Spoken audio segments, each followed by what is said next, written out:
நிறைய பேர் வந்து பின்னாடி இருந்து உதவி பண்ணி ஐடியாஸ் கொடுத்துருப்பாங்க, டைம் கொடுத்துருப்பாங்க, டைம் ஐடியா பணம் கொடுத்துருப்பாங்க, அதுக்கு மேலே வந்து உழைப்பு கொடுத்துருப்பாங்க எல்லாமே. ஸோ அந்த மாதிரி ஒரு விஷயத்தில் மோட்டிவேஷனாக ஒருத்தங்களை இன்ஸ்பயர் பண்ணுற தலைவர்கள் நிறைய பேர். அதில் வந்து இன்னைக்கு வந்து அனுஜ் ஸ்டைல்ஸுடைய ஓனர் மிஸ்டர் குமார் சார் வந்திருக்காங்க. அவங்கள வரவேற்கிறேன். வாங்க சார், ப்ளீஸ் வாங்க. வந்து உங்களுடைய சாதனைகளை அதை எப்படி வந்து நாங்களும் அதை மாதிரி சாதிக்கணும் அப்படிங்கிறதும் கொஞ்சம் சொல்லுங்கள். We want to listen to you. என் பேர் doctor Venkatesh Babu, orthopaedic surgeon from Tirunelveli. வாங்க, மேலே வாங்க சார், ஸ்டேஜுக்கு வாங்க வாங்க வாங்க. கிளாப்ஸ் கொடுங்க ப்ளீஸ் எல்லாரும். சாரும் வந்து significant contribution and anything. So first நம்ம ஹானர் பண்ணிடுவோம், அப்புறமா சார் பேசட்டும். Sir Vaithiyalingam sir, CMK sir please. Sir சொல்கிற தெலுங்கு பட ஹீரோலாம் லாஸ்ட்டில் வருவாங்களாம், அது மாதிரி வந்திருக்காரு அப்படிங்கிறாங்க.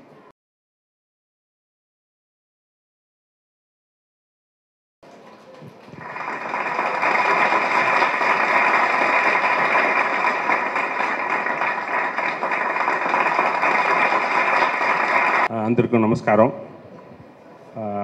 సిఎంకే రెడ్డి సార్, మన లీడర్ సార్, అందరికీ చాలా సంతోషం. ఈ మరి రెడ్డి జనసంఘం రెడ్డి దీనిలో వచ్చి మనుషుల్ని ஓட்டி சேர்ச்சது చాలా கஷ்டம். எல்லாருக்கும் ஒரே மாதிரி தமிழே சொல்லிடுறேன். இந்த மாதிரி ஒரு 50 பேர் 100 பேரை ஒன்றா சேர்க்கணுன்னா பெரிய கஷ்டம். ஏதாவது ஒரு திருவிழா மாதிரி வெளியில் கூட்டும் போகிறோம், பஸ்ஸில் கூட்டும் போயிட்டு அப்படியே குழந்தைங்களை கூட்டு வரோம்னா எல்லோரும் விரும்புவாங்க. இந்த மாதிரி மீட்டிங்கெலாம் 2 நாள் 3 நாள் வைக்கிறாங்களே அப்படின்னு நினச்சி எனக்கே ஒரு ஆச்சரியமாக இருந்தது. இது எப்படி இப்போ நடத்த முடியும், இவ்வளோ கிராண்டாக பண்ணணும்னு பிளான் பண்ணுறாங்களேன்ட்டு. பரவாயில்ல, இந்த அளவுக்கு நல்லா பண்ணியிருக்காங்க, ரொம்ப சந்தோஷம்.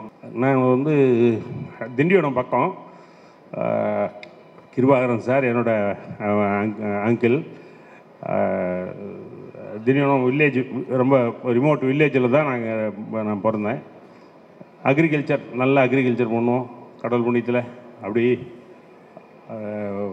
அக்ரிகல்ச்சர்லேருந்து சின்ன பிஸ்னஸ் மேன் ஆகி அப்படி ஓரளவுக்கு இன்றைக்கி ரெனோண்டாக இருக்கும். தமிழ்நாட்டில் பொறுத்த வரைக்கும் டைல்ஸ் இண்டஸ்ட்ரியில் அனுஜ் டைல்ஸ்னால் டைல்ஸ் சம்மந்தப்பட்டவங்களுக்கு தெரியாமல் இருக்காது, அந்த அளவுக்கு வளர்ந்துருக்கோம். நம்மளோட பிஸ்னஸை பற்றி எல்லாருக்கும் சொல்லணும்னு சொன்னாங்க, ரொம்ப சந்தோஷம். பிஸ்னஸில் நம்மளுக்கு ரொம்ப கடவுள் நிறைய கொடுத்துருக்காரு. ஃபஸ்ட்டு பாசிட்டிவாக திங்க் பண்ணணும், நம்ம தைரியமாக இருக்கணும். நம்ம தைரியமாக இருந்தோம்னா கண்டிப்பாக சக்ஸஸ்ஃபுல்லாக வரலாம். நம்மளது ரெட்டியாரில் தைரிய லட்சுமி ரொம்ப கம்மி. எல்லா லட்சுமியோட சந்தான லட்சுமி இருக்குது, மற்ற லட்சுமி, தைரிய லட்சுமி மட்டும் ரெட்டியாருங்களில் கம்மி. எல்லாத்துலேயும் பின்னால் போய் நின்றுடுவாங்க, யாரும் முன்னுக்கு வர மாட்டாங்க, எல்லோரும் பயப்படுவாங்க. எதுக்கு வீணா, நமக்கு எதுக்கு அப்படின்ற மாதிரி ஒதுக்கிடுவாங்க. மொரோவர் எல்லாம் கவர்மெண்ட் வேலை கிடைச்சா கவர்மெண்ட்டில் நிம்மதியாக ஒரு வேலை வாங்கிட்டு நல்லா செட்டில் ஆகிடலாம், ஒரு வீடு ஒரு காரு, அந்த அளவுக்கு இருந்தால் ரொம்ப சந்தோஷமான ஹாப்பி லைஃப்ன்ற மாதிரி இருப்பாங்க. ஏன்னா காரணம் தெரியல, நம்ம சின்ன வயசுலேருந்தே பிஸ்னஸ் பண்ணணுன்ற ஒரு ஆர்வம் இருந்துக்கினே இருந்தது. 1964 நான் பிறந்தேன். 1985 காலேஜ் முடித்தேன். காலேஜ் முடித்த அன்னைக்கே வேலைக்கு போனேன். ஒரே ஒரு விஷயம் புரிஞ்சுக்கோங்க, எல்லோரும் தாய்மார்கள், அம்மா, பெரியவங்களாம் இருக்கீங்க. உங்கள் பிள்ளைங்க காலேஜ் முடித்த அன்னைக்கே வேலைக்கு போகிறாங்கன்னா அவன் பெரிய கோட்டீஸ்வரன். காலேஜ் முடித்த அன்னைக்கே போகணும். மறுநாள் போனால், காலேஜ் முடித்த மறுநாள் போனால் அவன் லட்சாதிபதி.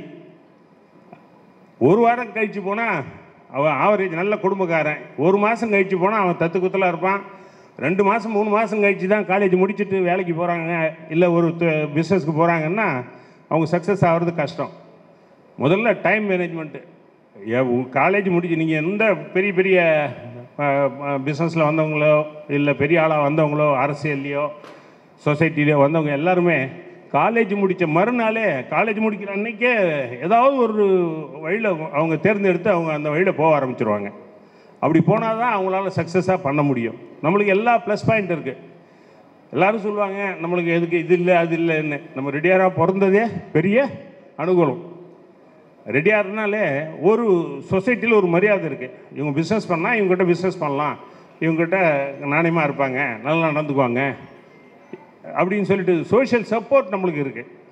மார்வாடிஸ்லாம் ஃபைனான்ஷியலும் சப்போர்ட் பண்ணுவாங்க, சோஷியல் சப்போர்ட் இருக்கும், ஃபைனான்ஷியல் சப்போர்ட் இருக்கும். ரெடியாரை பொறுத்த வரைக்கும் சோஷியல் சப்போர்ட் இருக்கும். எப்படின்னா சொசைட்டியில் நீங்கள் எங்கே கேட்டாலும் போலீஸ் ஸ்டேஷனுக்கு போகாதவங்க மேக்ஸிமம் போலீஸ் ஸ்டேஷனுக்கு போக விரும்ப மாட்டாங்க, கோர்ட்டுக்கு போக விரும்ப மாட்டாங்க ரெடியாருங்க. அதனால் அதில் ஒரு பெரிய ப்ளஸ் பாயிண்ட் இருக்கும். யாராக இருந்தாலும் சுமூகமாக டயத்தை வேஸ்ட் பண்ணுறத விட பிஸ்னஸில் டயத்தை பண்ணிக்கலாம். எந்த பிரச்சனை வந்தாலும் ஒரு நிமிஷம் கூட வேஸ்ட் பண்ணக்கூடாது, டக்குன்னு முடிவு எடுக்கணும். நல்ல முடிவை எடுத்து நல்ல லைனுக்கு போயிடணும். நிறைய பேர் பிஸ்னஸ் வர்றவங்க தோற்று போகிற காரணம் என்ன அப்படின்னு சொன்னால் பயம். ஒவ்வொரு கட்டத்துலேயும் வந்து ஒரு பயம் இருக்கும். சக்ஸஸ்ஃபுல் பிஸ்னஸ் மேன் அப்படின்னு சொல்லும்போது ஒரு நாளைக்கு மினிமம் ஒரு சேலஞ்சிங்காக ஒரு 20-25 முடிவு எடுக்க வேண்டியிருக்கு. சாதாரணமாக வீட்டில் இருந்தாலே ஒரு முடிவு நம்ம எடுக்கணும். காலையில் குளிக்க போகிறோம்னா பல் விளக்கிட்டு குளிக்கலாமா, குளிச்சுட்டு பல் விளக்கலாமா, அது மாதிரி ஏதாவது இந்த பேஸ்ட் எடுக்கலாமா, இந்த ப்ரெஷ்ஷை யூஸ் பண்ணலாமா, எல்லாத்துலேயுமே நம்மளை ஒரு முடிவு எடுக்கிறோம். பிஸ்னஸ்ன்றது அந்த முடிவுகளோட கோர்வை தான் பிஸ்னஸ். நம்ம எடுக்கிற முடிவுகள் நல்லா இருந்ததுன்னா நம்ம எடுத்த ஸ்டெப்பு நல்லா இருக்கும். நம்ம எடுக்கிற நடத்துகிற பிஸ்னஸ் நல்லா வரும். நிறைய பேர் இன்றைக்கி பெரிய பெரிய ஆட்களாக வந்திருக்காங்க. எனக்கு தெரிஞ்சவங்க போனவங்க எல்லாருக்கிட்டையும் நாங்கள் பேசும்போது கலந்துரையாடும்போது அவங்ககிட்ட கேட்டு தெரிஞ்சுக்கிறது என்னென்னா, அவங்ககிட்ட கண்டுபிடிக்கிறது என்னென்னா அவங்களோட விடாமுயற்சி. யாருமே எடுத்த உடனே பிஸ்னஸில் டக்குன்னு சக்ஸஸ்ஃபுல்லாக வந்துடுறவங்கள சக்ஸஸ்ஃபுல்லாக வந்த பிறகு தோல்வி இடையில் வந்து நிறைய தொய்வுகள் வரும். ஒவ்வொரு தரமும் தைரியமாக நம்ம அதை மேற்கொள்ளணும். பிள்ளைங்களுக்கு வந்து நான் குஜராத்தில் இந்த டைல்ஸ் நீங்கள் உட்காந்துருக்க இந்த டைல்ஸ் நம்ம கொடுத்தது தான். இது மாதிரி டைல்ஸ் தயாரிக்கிறோம், ட்ரேடிங் பண்ணுறோம். நான் குஜராத்தில் அட்மையர் ஆகிறது என்னென்னா அந்த பட்டேல் சமூகம். நம்ம சொல்லப்போனால் திண்டிவனம் மாதிரி தான் ஒரு ஊர். திண்டிவனம் மாதிரி ஒரு இருந்த ஊர் மோர்பின்ற ஒரு ஊர். அது ஃபுல்லாக பட்டேல் தான் இருப்பாங்க. பொண்ணை வெளியூரில் கொடுக்க மாட்டான், பொண்ணை வெளியூரில் கட்ட மாட்டான். என்னடா நான் எங்கே போகிறது, அகமதாபாத்தில் கொடுத்துட்டு யார் போய் பார்க்கறது, ஜாம்நகரில் கொடுத்துட்டு யார் போய் பார்க்கறது, ஒவ்வொரு தரம் போகணும் வரணும் அப்படின்னு சொல்லிட்டு அந்த ஊர்லேயே தான் பார்த்து கொடுப்பாங்க. 18 வயசுலலாம் எல்லாம் பிஸ்னஸ்க்கு வந்துடுறாங்க. லீவ் விட்டாலே அவங்களுக்கு என்டர்டெயின்மெண்ட்டே கம்பெனி தான். கிட்டத்தட்ட 2500 டைல்ஸ் கம்பெனி இருக்காங்க இங்கே தமிழ்நாட்டில். நம்மளது மட்டும்தான் இருக்குது, அனுஜ் டைல்ஸ் நம்ம மட்டும்தான் உற்பத்தி பண்ணுறோம்.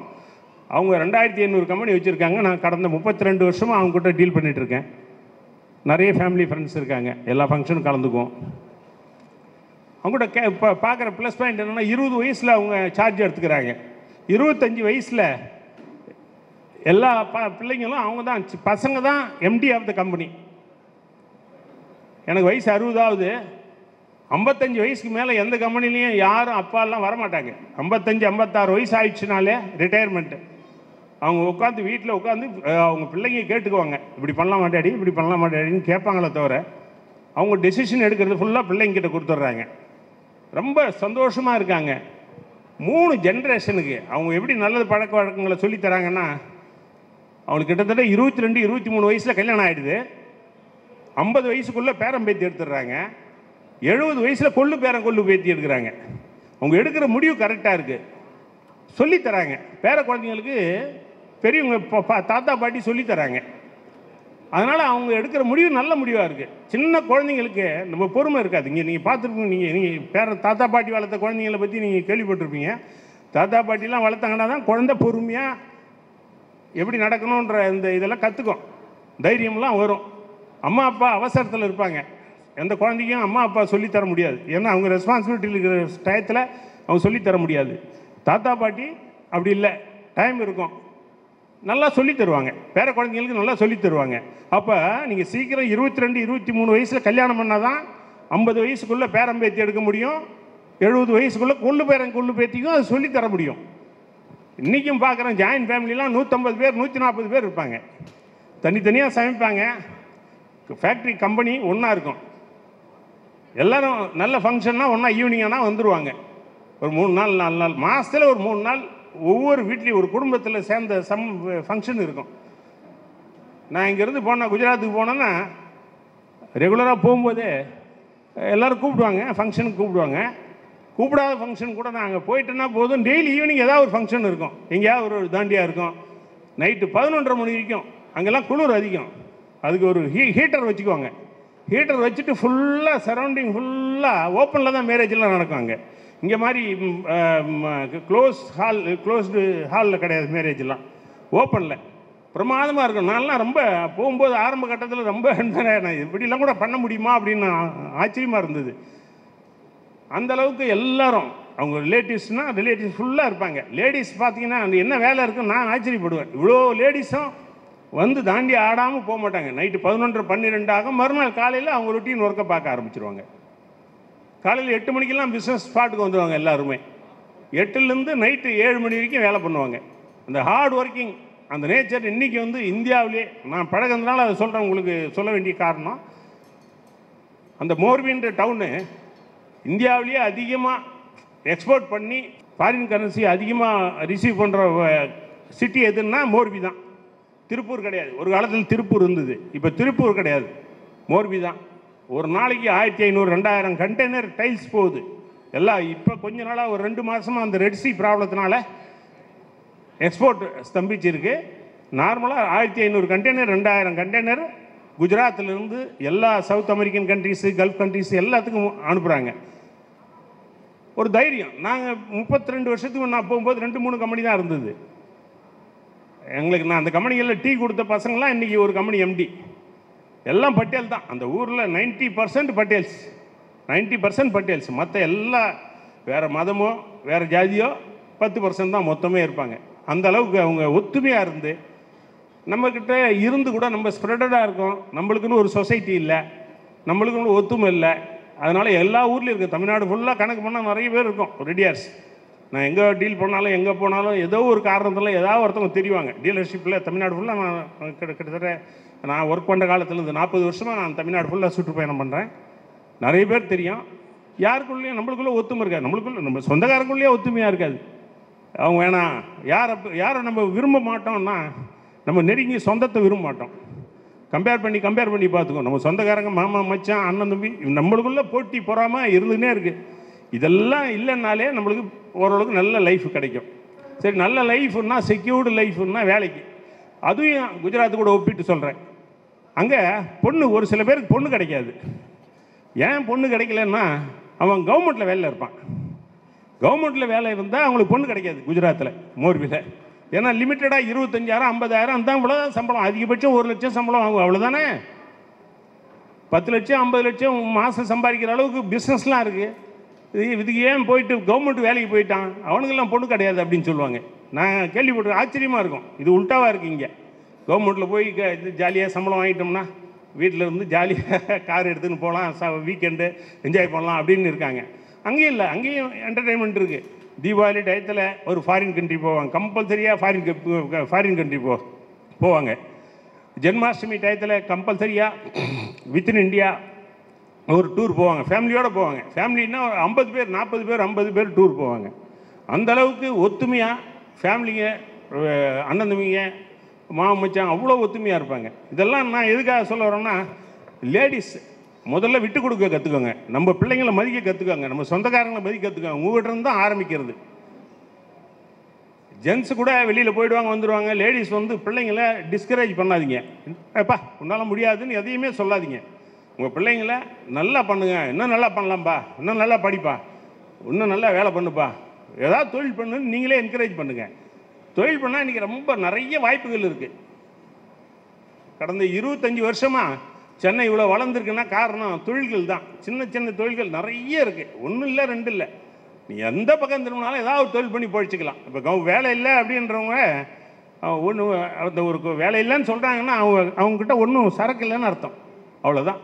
அவ்வளோ வேலை இருக்குது. எங்கே திரும்பினாலும் வேலை, எந்த வயசுலேயும் வேலை கிடைக்கிது. தொழில் பண்ணுறதும் அதே மாதிரி தான். ஏதாவது ஒரு தொழில் பண்ணலாம். நிறைய பேங்க்கில் எல்லாம் எம்டி, சீஃப் மேனேஜர்ஸ், சிஆர்எம்ஸ்லாம் பார்க்குறேன். எல்லாருமே என்ன சொல்கிறாங்க, சார் நல்ல பிஸ்னஸ் வந்தால் சொல்லுங்கள் சார். எனக்கு வாரத்தில் 2 ஃபோனாவது வருது, நல்ல பிஸ்னஸ் சொல்லுங்கள் சார், நாங்கள் ஃபண்டிங் ரெடியாக இருக்கோம், 50 கோடி 100 கோடி தர ரெடியாக இருக்கோம் அப்படின்ட்டு வாரத்தில் 2 தரம் 3 தரம் சார் நீங்கள் நினச்சா ரெக்கமெண்ட் பண்ணலாம், நீங்கள் நினச்சா ரெக்கமெண்ட் பண்ணலாம் நம்மளை கேட்பாங்க. நம்ம இதில் ரெடியாக ரொம்ப ரொம்ப கம்மி. தெரிஞ்சவங்க இருக்காங்க, 10-50 பேர் இருக்காங்க அப்படின்னாலும் கூட நம்மளை யாரையாவது ஹெல்ப் பண்ணணும் ஒரு தரம் அவங்க பேங்க் டேர்ம்ஸ் அவங்க கொடுக்க போகிறாங்க. ஆனால் பிஸ்னஸ் ஒரு இப்போ இருக்க பிரைம் மினிஸ்டர் ஸ்கீமில் எந்த கொலேட்டரலும் இல்லாமல் 2 கோடி ரூபாய் வரைக்கும் இன்சூரன்ஸ் 1% இன்சூரன்ஸ் சார்ஜ் பண்ணி லோன் தராங்க. இப்போ நம்மகிட்ட டைல்ஸ் கடை வைக்கிறவங்கள கூட பண்ணி தந்திருக்கேன். என்கிட்ட வேலை செய்கிறவங்கள எல்லாருமே நான் கொடுக்குற சப்போர்ட் அதுதான். ஒன்று பிஸ்னஸ் பண்ணுறது எப்படி கற்றுக் கொடுக்குறேன், பிஸ்னஸ் எப்படி பண்ணலாம், எந்த மாதிரி பண்ணணும், எந்த ஒழுக்க நடைமுறைகள்லாம் இருக்கணும், எதை பார்க்கணும் வைக்கணுன்ட்டு. அதே மாதிரி பேங்கிங் சப்போர்ட்டும் நம்ம பண்ணித்தரோம். இதெல்லாம் வாய்ப்பு கிடைக்கும் போது தான் பண்ண முடியும். உண்மையை சொல்ல போனால் நம்ம எங்கள் ரிலேட்டிவ்ஸ்லேயே 10 பேர்கிட்ட நான் கிட்டத்தட்ட ரெடி பண்ணேன். 10 பேர்கிட்ட பிஸ்னஸ் பண்ணி தந்தேன். 2 பேர் 3 பேர் தான் நல்லா இருக்காங்க. மற்றவங்கெல்லாம் ரொம்ப ரெடியாக இருக்குள்ள குறைய அதுதான். அதான் எனக்கு தெரியுமேன்ட்டு எல்லாம் எனக்கு தெரியுன்ற நினைப்பு தான் அவங்கள டிஸ்கரேஜ் ஆகிடுது. சின்ன குழந்தைங்கள்ல இருந்தே அவங்கள சின்ன பிஸ்னஸ் மேனாக அவங்களையே டிபெண்ட் பண்ணி நிற்க வச்சா தான் தெரியும். எல்லாருமே பான் வித் சில்வர் ஸ்பூன்ற மாதிரி நம்ம பிள்ளைங்க நல்ல வசதியாக பிறந்துடுறாங்க. ஏதோ சாப்பாட்டுக்கு இல்லாமல் யாரும் இருக்கிறதில்ல. அதனாலேயே அவங்க என்ன முடிவு பண்ணுறாங்க, சரி இது நம்மளுக்கு தெரியும், அடுத்து பார்த்துக்கலாம், நாளைக்கு பார்த்துக்கலாம், அடுத்த மாதம் பார்த்துக்கலான்ற மாதிரி போயிடுறாங்க. அவர் என்னோடய ஃபேக்ட்ரி திறப்போடா தஞ்சாவூரில் இப்போ 3 மாதம் முன்னே ஒரு ஃபேக்ட்ரி திறந்தோம், 3வது ஃபேக்ட்ரி. அந்த ஃபேக்ட்ரிக்கு அவரை கூப்பிட்டுருந்தேன் மோட்டிவேஷன் ஸ்பீச்சுக்கு. ஏன்னா என்னோடய எம்ப்ளாயீஸ்க்கு நான் நிறைய பேசிட்டேன், அவரை சொல்லலான்ட்டு பேச சொல்லலான்ட்டு. அவர் ஒரு வார்த்தை சொல்கிறாரு, யாராவது ஆசைப்பட்டு தொழிலுக்கு வந்துடாதீங்க. டைல்ஸ் கடை வைக்கணும் இல்லை வேறு ஏதாவது தொழில் பண்ணணும்னு ஆசைப்பட்டு தொழில் பண்ணாதீங்க, வெறி இருந்தால் மட்டுமே தொழில் பண்ணுங்கன்னு சொல்கிறாரு. வெறியோடு வந்தால் தான் ஜெயிக்க முடியும். ஏதோ ஒரு 10ஓட பாருங்க, நானும் தொழில் பண்ணுறேன், என் சொசைட்டியில் 4 பேர் மதிக்கணும், அதுக்காக நான் தொழில் பண்ணுறேன்னு சொல்கிறவங்க ஒரு குறுகிய காலத்தில் இருக்கிற இடம் தெரியாமல் போயிடுறாங்க. வெறியோடு வரவங்க ஜெயிக்கிறாங்க. அவங்கள கொண்டு கிட்டத்தட்ட நான் இப்போ எங்கள் குரூப்பில் பொறுத்த வரைக்கும் 1700 பேர் வேலை செய்கிறாங்க. இது ஃபுல்லாகவே நாங்கள் ஆரம்பிக்கும் போது 2 நபர்களை வச்சு ரப்பர் கம்பெனி ஆரம்பிக்கும் போது 1992 2 பேர் வச்சு ஆரம்பித்த கம்பெனி தான் இது. இன்றைக்கி 1700 பேர் வேலை செய்கிறாங்க.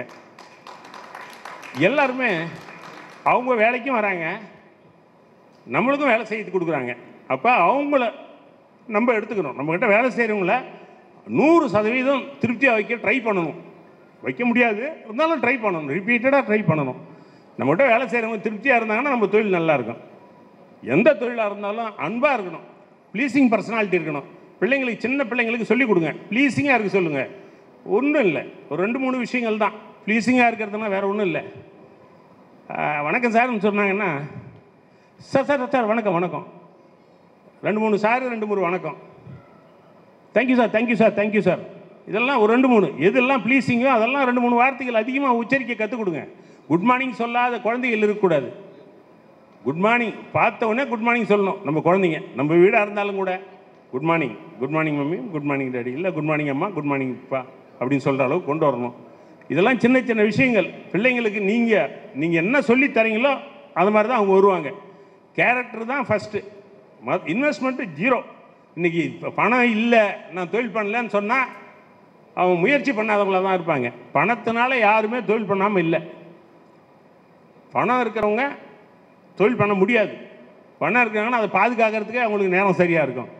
பணம் இல்லாதவங்க தான் சேலஞ்ச் எடுத்து தொழில் பண்ண முடியும். எனக்கு தெரிஞ்சு சின்ன தொழிலை ஆரம்பித்து 2-3 தொழில் ஃபெயிலியர் ஆனால் கூட ஏதாவது ஒன்றுத்தில் கிளிக் ஆகுங்க, அதை தொடர்ந்து மேலே தொழில் பண்ணலாம். ரொம்ப நேரம் பேசுவேன்னு நினைக்கிறேன், பரவாயில்ல. ஆக்சுவலாக ஒரு சில விஷயங்கள் தான் முக்கியமான விஷயங்கள். லாப நஷ்டம் பார்த்து தொழில் பண்ணக்கூடாது.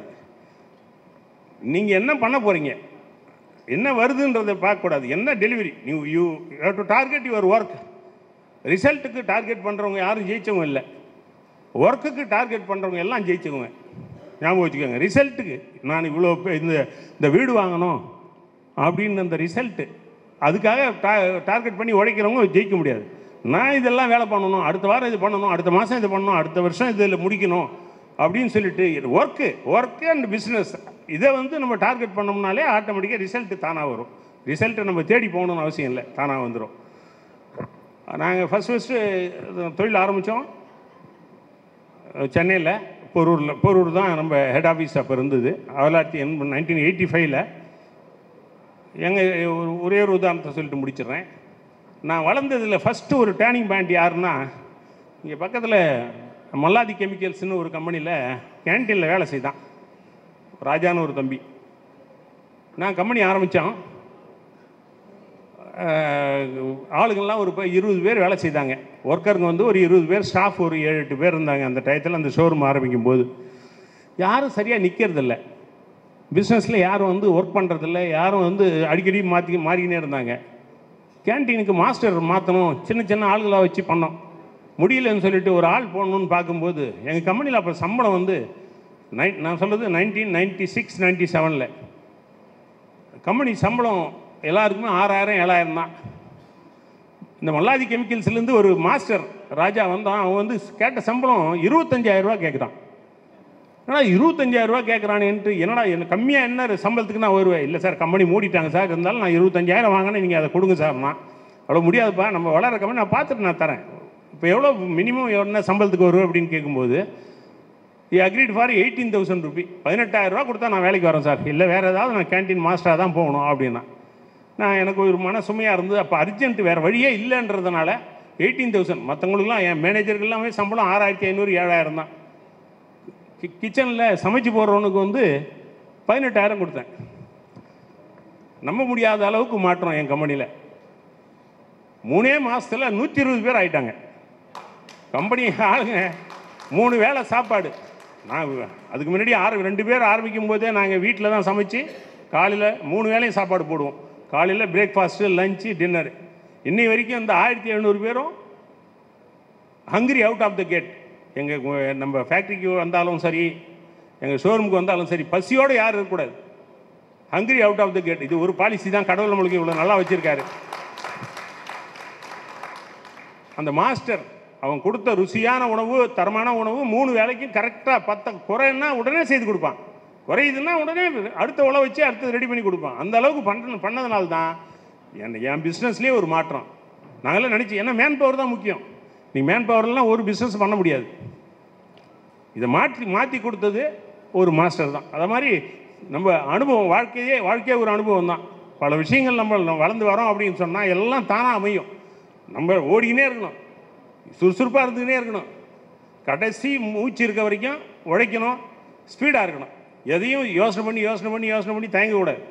முடியுமா, டெசிஷன் எடுக்கணும், ஸ்பாட் டெசிஷன் எடுக்கணும். முடிஞ்சதுன்னா இன்றைக்கி முடிப்போம், இல்லைன்னா நாளைக்கு தூக்கி வச்சுட்டு அடுத்த வேலையை பார்க்கணும். அதை போட்டு மனசில் ஒரு கவலையோடு இருக்கக்கூடாது. முடியலையான்ட்டு எவ்வளோ பிரச்சனைகள் வரும், எல்லாத்தையும் ஈஸியாக சமாளிக்கணும். வேறு வழியே கிடையாது. சமாளிக்கிறவங்க ஜெயிக்கிறவங்க. எல்லோரும் நல்லா இருப்பீங்கன்னு நினைக்கிறேன். எல்லோரும் உங்களோட சந்ததியையும் மோட்டிவேட் பண்ணுங்கள்.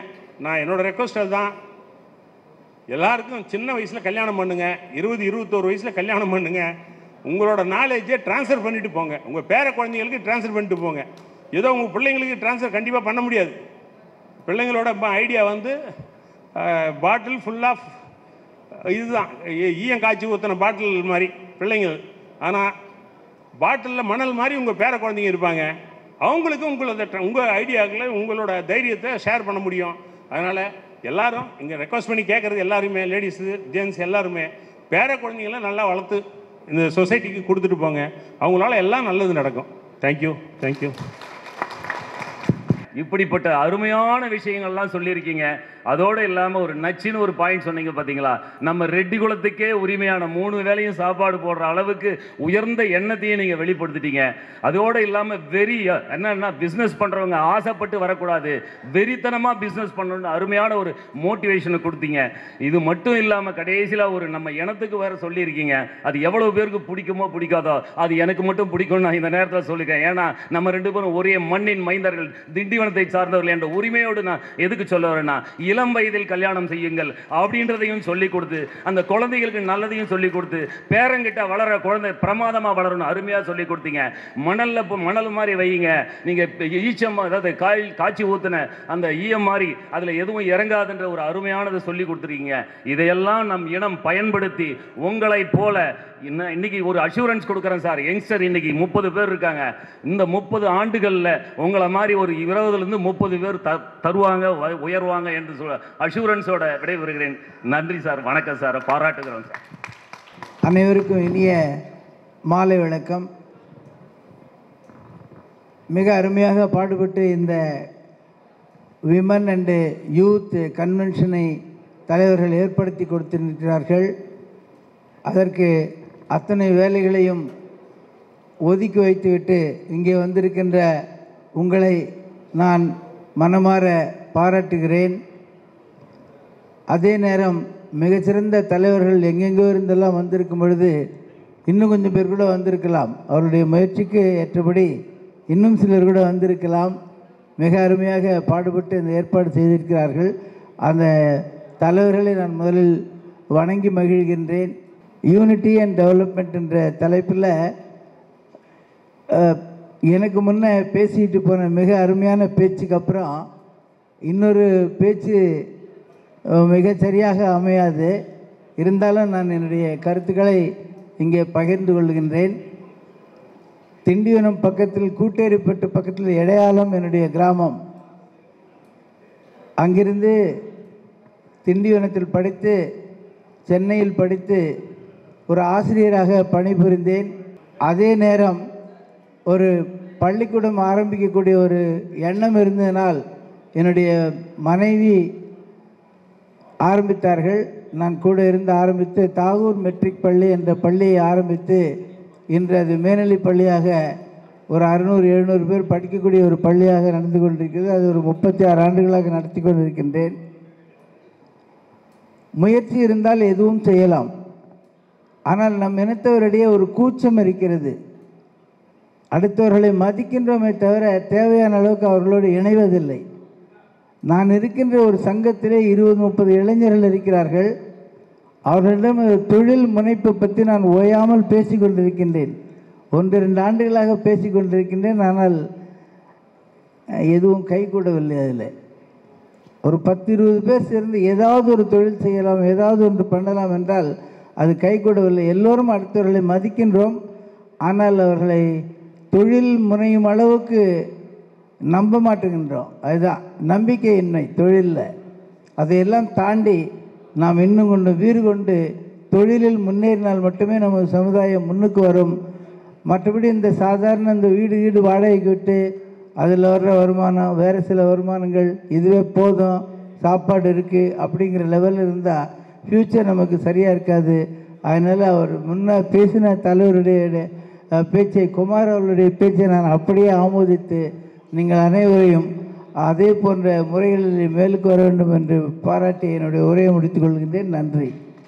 பில்டிங் ரிலேஷன்ஷிப் நாமெல்லாம் இன்னும் ஒத்துமையா இல்லைன்னு சொல்லிட்டு நம்ம அனுஜி டைல்ஸ் ஓனர் குமார் சொன்ன மாதிரி இருக்கக்கூடாது அப்படிங்கிறதான் எமோஷனல் இன்டெலிஜென்ஸ் சொல்ற அந்த டைட்டில் எப்படி நம்ம ரிலேஷன்ஷிப் மெயின்டைன் பண்ணணும்னு இப்போ சொல்ல வராரு. வாங்க சார், வெல்கம். நீங்க தேங்க்யூ சார். எமோஷனல் இன்டெலிஜென்ஸ் அது வந்து பார்த்தீங்கன்னா ஒருத்தர் சக்ஸஸ்ஃபுல்லாக இருக்கிறதுக்கு ஒரு முக்கியமான குவாலிட்டி. அது தெரியாமலே நிறைய பேருக்கு இருக்கும். நிறைய பேருக்கு அந்த எமோஷனல் இன்டெலிஜென்ஸ் நம்ம ஜனங்களுக்கு அது வந்து தெரியணும், எங்க ஜென்ரேஷன் தெரியணும்னு நான் விரும்பினது. இது ஒரு 5 மினிட்ஸ் நான் எடுத்துக்கிறேன். I want to just take 5 minutes. Emotional இன்டெலிஜென்ஸ்க்கு போகிறதுக்கு முன்னாடி இந்த 5 சென்ஸு காலையில் எல்லாருக்கும் பேசணும். அதில் அந்த 6வது சென்ஸ் சொன்னேன்ல, காமன் சென்ஸ். அவ்வளோதான். அந்த காமன் சென்ஸ் இருக்கிறவங்க தலைவராயிடலாம். காமன் சென்ஸ் இருக்கிறவங்க சக்ஸஸ்ஃபுல் ஆகிடலாம். எந்த சேலஞ்ச் இருந்தாலும் என்ன, இப்போ எங்களுக்கு வந்து திருநெல்வேலியில் ஹாஸ்பிட்டலில் ஃபுல்லாக வெள்ளம் எல்லாம் அவ்வளோ தூரம் வந்துருச்சு எல்லாம். ஆமாம், ஒரு 2 நாள் வந்து அப்செட்டாக தான் இருந்தேன். உண்மையை ஒத்துக்கணும், மனுஷங்க தான். ஆனால் அதிலிருந்து பார்க்குறப்ப வந்து பக்கத்தில் சும்மா அந்த நம்ம ஹாஸ்பிட்டல் வாசலில் ஒரு கரும்புச்சாறு கடை நான் பார்த்துட்டே இருப்பேன். அந்த கரும்புச்சாறு கடையே இல்லை. அவன் வாழ்க்கை அவ்வளோதான். அப்போ அவன் போயிட்டான், அந்த இது போயிடுச்சு, அந்த ப்ராப்ளம். நமக்கு அதில் நிற்கிறதுக்கு ஒரு இடம் இருக்குல்ல, அப்படி தான். அதுதான் மெயின் இது. ஸோ இந்த எமோஷனல் இன்டெலிஜென்ஸு போகிறதுக்கு முன்னாடி அந்த எமோஷனல் இன்டெலிஜென்ஸு என்ன மாதிரியான விஷயங்களெல்லாம் சொல்லுதுன்னு பாருங்கள். மனிதனோட மனசு, மனிதனோட மூளை, மனிதனோட உடல் 3மே ஒரே நேர்கோட்டில் இருக்கணும். அந்த ஒரே நேர்கோட்டில் இருக்கிறதுல எது முக்கியம், மனசா உடலா மூளையா அப்படிலாம் பார்க்குறத விட அது பெருசா இது பெருசா இல்லை. மூணுமே முக்கியம். அந்த மூணு முக்கியத்தில் அதில் வந்து இந்த எமோஷனல் இன்டெலிஜென்ஸ் வந்து இது வந்து ஆராய்ச்சி பூர்வமாக டேல் கார்னேஜின்னு ஒருத்தர் எழுதினதுடைய அந்த அந்த அதிலிருந்து நான் எடுத்த விஷயந்தான். இருந்தாலும் சுருக்கமாக சொல்லறதுக்காக எனக்கு புரிஞ்சுக்கிட்டதை உங்களுக்கு வந்து சொல்ல விரும்புகிறது. ஸோ எமோஷன்ஸ்னா என்ன, எமோஷனல் இன்டெலிஜென்ஸ் போகிறதுக்கு முன்னாடி எமோஷன்னா என்ன, உணர்ச்சிகள் அதிகமாக படுறது கோபம் இல்லை, ரொம்ப ரொம்ப முக்கியம். ஏன்னா கோபம் வந்து எல்லாம் நியாயப்படுத்துறது யாரு, நம்ம சிவன் தான் ஞாபகப்படுத்துறாரு. என்ன சிவபெருமான் தான் கோபத்தின் உக்கிரம், கோபத்தின் உச்சி. ஸோ கோபம் வந்து பார்த்தீங்கன்னா அணுசக்தி மாதிரி. அந்த கோபத்தை நம்ம எப்படி பயன்படுத்துகிறோன்னு, அழிவுக்கா இல்லைன்னா வந்து ஜெயிக்கிறதுக்கா. என் கோபம் வந்துருச்சு, அவங்க ஒன்று சொல்லிட்டாங்க, நம்ம ஜெயிச்சு காட்டணும், நியாயமான கோபம். அவனை ஒழிச்சு காட்டணும், அது அநியாயமான கோபம். அது நான் சின்ன உதாரணம் சொல்கிறேன். ஸோ அந்த எமோஷன்ஸ் ரொம்ப முக்கியம் அப்படிங்கிறத சொல்கிறேன். ஸோ நிறைய உணர்ச்சிகள், நவரசங்கள் இருக்கா, நான் ஜஸ்ட் சொல்கிறது, லவ் இருக்குது, கோபம் இருக்குது, பசி இருக்குது, எல்லாமே இருக்குது. அந்த சோக உணர்வு இருக்குது, எல்லாமே அளவோடு இருக்கணும், பேலன்ஸ்டாக இருக்கணும். ஸோ அந்த எமோஷனல் இன்டெலிஜென்ஸ் இருந்தது ரொம்ப முக்கியம். ஸோ எமோஷனல் இன்டெலிஜென்ஸுக்கு போகிறதுக்கு முன்னாடி ஐக்யூனா என்ன, இன்டெலிஜென்ட் கோஷன் இல்லை, இவர் புத்திசாலியாக இருக்கார், இவர் அப்படி இருக்கார், இப்படி இருக்காரு. அதே மாதிரி சிலது பிறவிலே வர்றது வச்சுக்குவோம், அது மாதிரி இருக்கலாம். ஆனால் என்வாயர்மெண்ட்டில், அனுபவத்தில் அந்த வர்றது இருக்குல்ல, அந்த மாதிரி ஒரு சோஷியல் இன்டெலிஜென்ஸ் அது ரொம்ப முக்கியம். அது அதனுடைய சார்ந்து அதனுடைய இதுதான் இந்த எமோஷனல் இன்டெலிஜென்ஸ். உணர்ச்சி இதுதான் நான் சொன்னேன் இல்லைங்களா, மனநல செயல்பாட்டு அனுபவம். ஸோ எமோஷன்கிறது அதனுடைய தமிழாக்கம். இதில் வந்து எப்படின்னா அதீத இன்பம், அதீதமான உணர்ச்சி உடலுக்கு நல்லதில்லை. எல்லாமே ரொம்ப பேலன்ஸ்டாக, சரியா. சந்தோஷங்கிறது ரொம்ப ரொம்ப ஒரு உதாரணம் சொல்லணும். ஒரு இதில் ஜெயிச்சிட்டாலும் இவர் கருணாநிதி வந்து பார்த்தீங்கன்னா, சாரி மன்னிச்சுக்கோங்க, முன்னாள் முதல்வர், அவர் வந்து பார்த்தீங்கன்னா ஒரு ஜெயிச்சிருப்பாராம், எல்லாரும் வந்து சந்தோஷம் கொண்டாடுவாங்களாம். ஆனால் அவர் வந்து அமைதியாக அடுத்ததுக்கு போகிறான். தோல்வி அடைஞ்சிருப்பாங்களாம், அப்பவும் வந்து நெக்ஸ்ட் என்ன பண்ணலான்னு பார்ப்பாராம். ஸோ அடுத்தடுத்து என்னன்னு போகிறது. ஸோ அந்த மாதிரியான ஒரு இன்டெலிஜென்ட்டாக இருக்கிறது. பேப்பர் அவ்வளோ பேப்பர்ஸ் வச்சுருப்பாங்களாம், ஐஏஎஸ் ஆஃபீஸர் படித்து காட்டுவாங்களாம், அவங்க ஒரு டெசிஷன் எடுத்துகிட்டு வந்திருப்பாங்களாம். But he will take a decision very clearly, cleverly, அதுதான் கரெக்டாக இருக்குமா. ஸோ அந்த மாதிரி ஒரு சோஷியல் இன்டெலிஜென்ஸ், எமோஷனல் இன்டெலிஜென்ஸு எப்படி நம்ம உள்வாங்கிக்கிறது அப்படிங்கிறது இப்போ சொல்ல போகிறோம். ஸோ இதாங்க எமோஷனல் இன்டெலிஜென்ஸ்.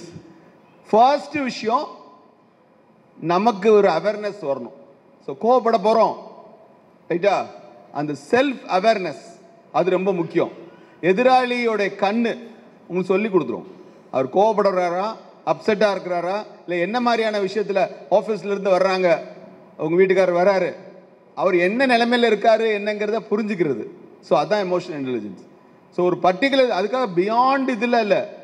நீங்கள் நான் எப்படி கோவப்படாமல் இருக்கலாம்னு கேட்காதீங்க, மேடம் இருக்காங்க அங்கே கேட்டு பாருங்கள், என்ன கோவத்தின் மறுபிறவின்னு கூட சொல்லுவாங்க அவங்க. ஸோ அந்த மாதிரி வந்து என்ன சொல்கிறேன்னா, அவசியமான ஒரு விஷயங்கள் வேறு, ஆனால் நமக்கு உள்ள வாங்குறது, உள்ள ஃபஸ்ட்டு தெரிகிறது, ஃபஸ்ட்டு ஸ்டெப் அந்த எமோஷனல் இன்டெலிஜென்ஸை பெருக்கிக்கிறது, செல்ஃப் அவேர்னஸ். அப்புறமா இன்னொன்று பார்த்தீங்கன்னா எம்பதிங்கிறது. ஸோ சிம்பதிங்கிறது வந்து பரிதாபப்படுறது, சிம்பத்தட்டிக் இதில் பரிதாபப்படுறது. எம்பதிங்கிறது அடுத்தவங்களுடைய அவன் எப்படி ஃபீல் பண்ணுவான் அப்படின்னு ஃபீல் பண்ணுறது. ஸோ இந்த எம்பதி இருக்கவங்க தான் தலைவர். இந்த அவன் கஷ்டம், நம்ம ஓடி போகிறோமே, ஓடி போய் பார்க்குறோம், அந்த உயிரை காப்பாற்றுறோம். ஸோ நான் ஒரு ப்ரௌடாக சொல்லிக்கிறேன், டாக்டர்ஸு நிறைய பேர் 80% 80-20 உலகத்தையே பிரிச்சிட்டாரு பெரேட்டோ. ஸோ 80% வந்து டாக்டர்ஸு எம்பத்தியாக இருப்பாங்க. ஸோ அந்த இது இருந்தால் தான் ஆக முடியும். ஸ்டாஃப் நர்சஸ், மெடிக்கல் இது அதில். ஸோ இந்த எம்பத்தி இருக்கிறது அந்த எமோஷனல் இன்டெலிஜென்ஸ். அவன் வலி இருக்குங்கிறத அவன் சொல்கிறதுக்கு முன்னாடியே புரிஞ்சுக்கிறது. ஸோ அந்த வலி உணர்வை அதை மாதிரி நம்ம இருக்கணும் எமோஷனலி இன்டெலிஜென்ட்டாக. அஃப்கோர்ஸ் நெக்ஸ்ட்டு வந்து மோட்டிவேஷன், அடுத்தவங்க அவங்க சொல்லி மோட்டிவேட் ஆகிறது, அது ரொம்ப சந்தோஷம். ஆனால் நம்மளே மோட்டிவேட் ஆகுது, செல்ஃப் இக்னிஷன். ஸோ நம்மளே வந்து இது பண்ணுறது. ஸோ இது எல்லாமே இந்த உள்ள இருக்கிறது தான் அண்டர்ஸ்டாண்டிங். அந்த இது இருந்தால் தான் இந்த எமோஷனல் இன்டெலிஜென்ஸ் வரும். நாலாவது வந்து பார்த்தீங்கன்னா செல்ஃப் ரெகுலேஷன், ஒழுக்கம். ஒழுக்கம் விருப்பம் தரலாம், அதை சொல்லுவாங்கல்ல, அதை மாதிரி அந்த டிசிப்ளினாக இருக்கிறது எமோஷனல் இன்டெலிஜென்ஸை உருவாக்கும். இது எல்லாமே அந்த இன்டெலிஜென்ஸை கூட்டுறது. ஸோ நம்ம படிப்பில் மட்டும் இன்டெலிஜென்ஸ் இல்லை, சோஷியலாகவும். ஸோ எவ்வளவோ வந்து டாக்டர்ஸ் இருந்தாலும் எனக்கு ரொம்ப ரொம்ப இது ஒரு பிசி ராய் அவர் வந்து ரொம்ப ரொம்ப பிடிச்ச விஷயம். எஃப்ஆர்சிஎஸ், எஃப்ஆர்சிபி ரெண்டுமே. அது வந்து மெடிசன்ஸில் ஸ்பெஷலிஸ்டாக இருக்கிறது Royal College of surgeon physician, அதுவும் ஆனார் வெஸ்ட் பெங்காலில். அப்புறம் பார்த்தீங்கன்னா அரசியல், அப்புறம் பாருங்கள் மெடிக்கல் கவுன்சில் ஆஃப் இந்தியா, எல்லாம் அந்த அளவுக்கு வந்து அவர் வந்து சோஷியல் இன்டெலிஜென்ஸ், அந்த அளவுக்கு ஒரு ரோல் மாடல் அப்படி வந்து இருந்தது. ஸோ அதுக்கு எல்லாமே பார்த்தீங்கன்னா அது எல்லாம் சேர்ந்தது. சோஷியல் ஸ்கில்ஸ், என்ன நடந்துக்கிற முறை, நடந்துக்கிறது, அவர் சொன்னார்ல அந்த பச்சாதாபம், அதுதான் அந்த எம்பதி, அது எல்லாமே இருக்கிற அந்த சோஷியல் ஸ்கில்ஸ் கலெக்டிவாக இருக்குது. ஹார்ட் ஸ்கில் வேற, இது வந்து எப்படி பேசுகிறோம், எப்படி கம்யூனிகேட் பண்ணுறோம், எல்லா விஷயமும் சார்ந்த மொத்த உருவம் அது. ஸோ இந்த 5மே வந்து இருந்தால் தான் நீங்கள் இன்டெலிஜென்ட்டாக நம்ம வந்து கொண்டு வர முடியும். So it's an ability to manage both your own emotions and understand the emotions people around you. உங்களோட எமோஷன்ஸையும் புரிஞ்சுக்கணும், அடுத்தவங்க எதனால் கோவப்படுறாங்க, சீக் டு அண்டர்ஸ்டாண்ட், அவங்க எதனால் வந்து நம்மகிட்ட பணம் கேட்குறாங்க, எதனால் வந்து அவங்க உதவி கேட்குறாங்க. ஸோ அதை நீங்கள் அண்டர்ஸ்டாண்ட் பண்ணால் தான் எமோஷனல் இன்டெலிஜென்ட்டாக ஆக முடியும். ஸோ இது இந்த ரொம்ப ரொம்ப குவாலிட்டி வந்து அதீத முக்கியம் நமக்கு, நம்ம ஜனங்களுக்கு. ஸோ இது நான் சொன்னது, இதில் வந்து எந்த ஆர்டர்லனாலும் இருக்கலாம். நான் அதுக்காக நான் மறுபடியும் இந்த ஸ்ட்ரெஸ் இந்த ஸ்லைடை நான் ஸ்ட்ரெஸ் பண்ண காரணம் தான். Social skills, self awareness, self regulation, empathy and motivation, இது வந்து எந்த ஆர்டர்னாலும் இருக்கலாம். ஆனால் நான் ரொம்ப விரும்புகிற ஒரு விஷயம் வந்து என்னென்னா, நம்ம you have to understand our self. அடுத்தவங்க சொல்லக்கூடாது என்ன இப்படி இருக்காங்க அப்படின்னு, நமக்கே தெரியணும். இது கொஞ்சம் அளவு மீறுறமே, நம்ம சாப்பிட்றதா இருந்தாலும் சரி, இதாக இருந்தால் கொஞ்சம் மீறுறமே அப்படிங்கிறது தெரிஞ்சால் தான். ஸோ இன்றைக்கினாலும் இல்லை, என்னைக்குனாலும் மாறலாம், அது இன்றைக்கி இருந்தால் நல்லது. ஸோ இது வரைக்கும் வந்து மரம் நட்டுருக்கணும், நம்ம நடலை, அப்படி இன்றைக்காவது பண்ணணும். So that the children will learn from us, அவ்வளோதான். இது வந்து இந்த நவரசா இந்த ஸ்லைடுக்கு நான் டாக்டர் சுமதிக்கு தேங்க்ஸ் சொல்லிக்கிறேன். ஏன்னா இது வந்து இந்த மாதிரி நான் சொல்லணும்னு விரும்புகிறேன். என்ன பண்ணுறதுன்னா, கேஷுவலாக அப்படி கிராஸ் பண்ணி போகிறப்ப சொல்லிட்டு போனாங்க, இது வந்து நவரசம் தானே அதானே அப்படின்னு. ஸோ இது ரொம்ப ரொம்ப முக்கியமான அந்த இது, அதாவது அருவருப்பாக அடுத்தவங்கள பார்க்குறத நீங்கள் சொல்லலாம் வேண்டாம், நீங்கள் சொல்லவே வேண்டாம், அவங்களே கண்டுபிடிச்சிருவாங்க. அது மாதிரி பேசிகிட்டே இருக்கப்போ வாட்சை பார்க்குறது, இதெல்லாம் வந்து ஒரு பேட் ஹேபிட்ஸ். டைமை பார்க்குறது, ஸோ உங்கள் பாடி லாங்குவேஜ் வந்து சொல்லி கொடுத்துரும். ஸோ அது ரொம்ப கவனமாக இருங்க.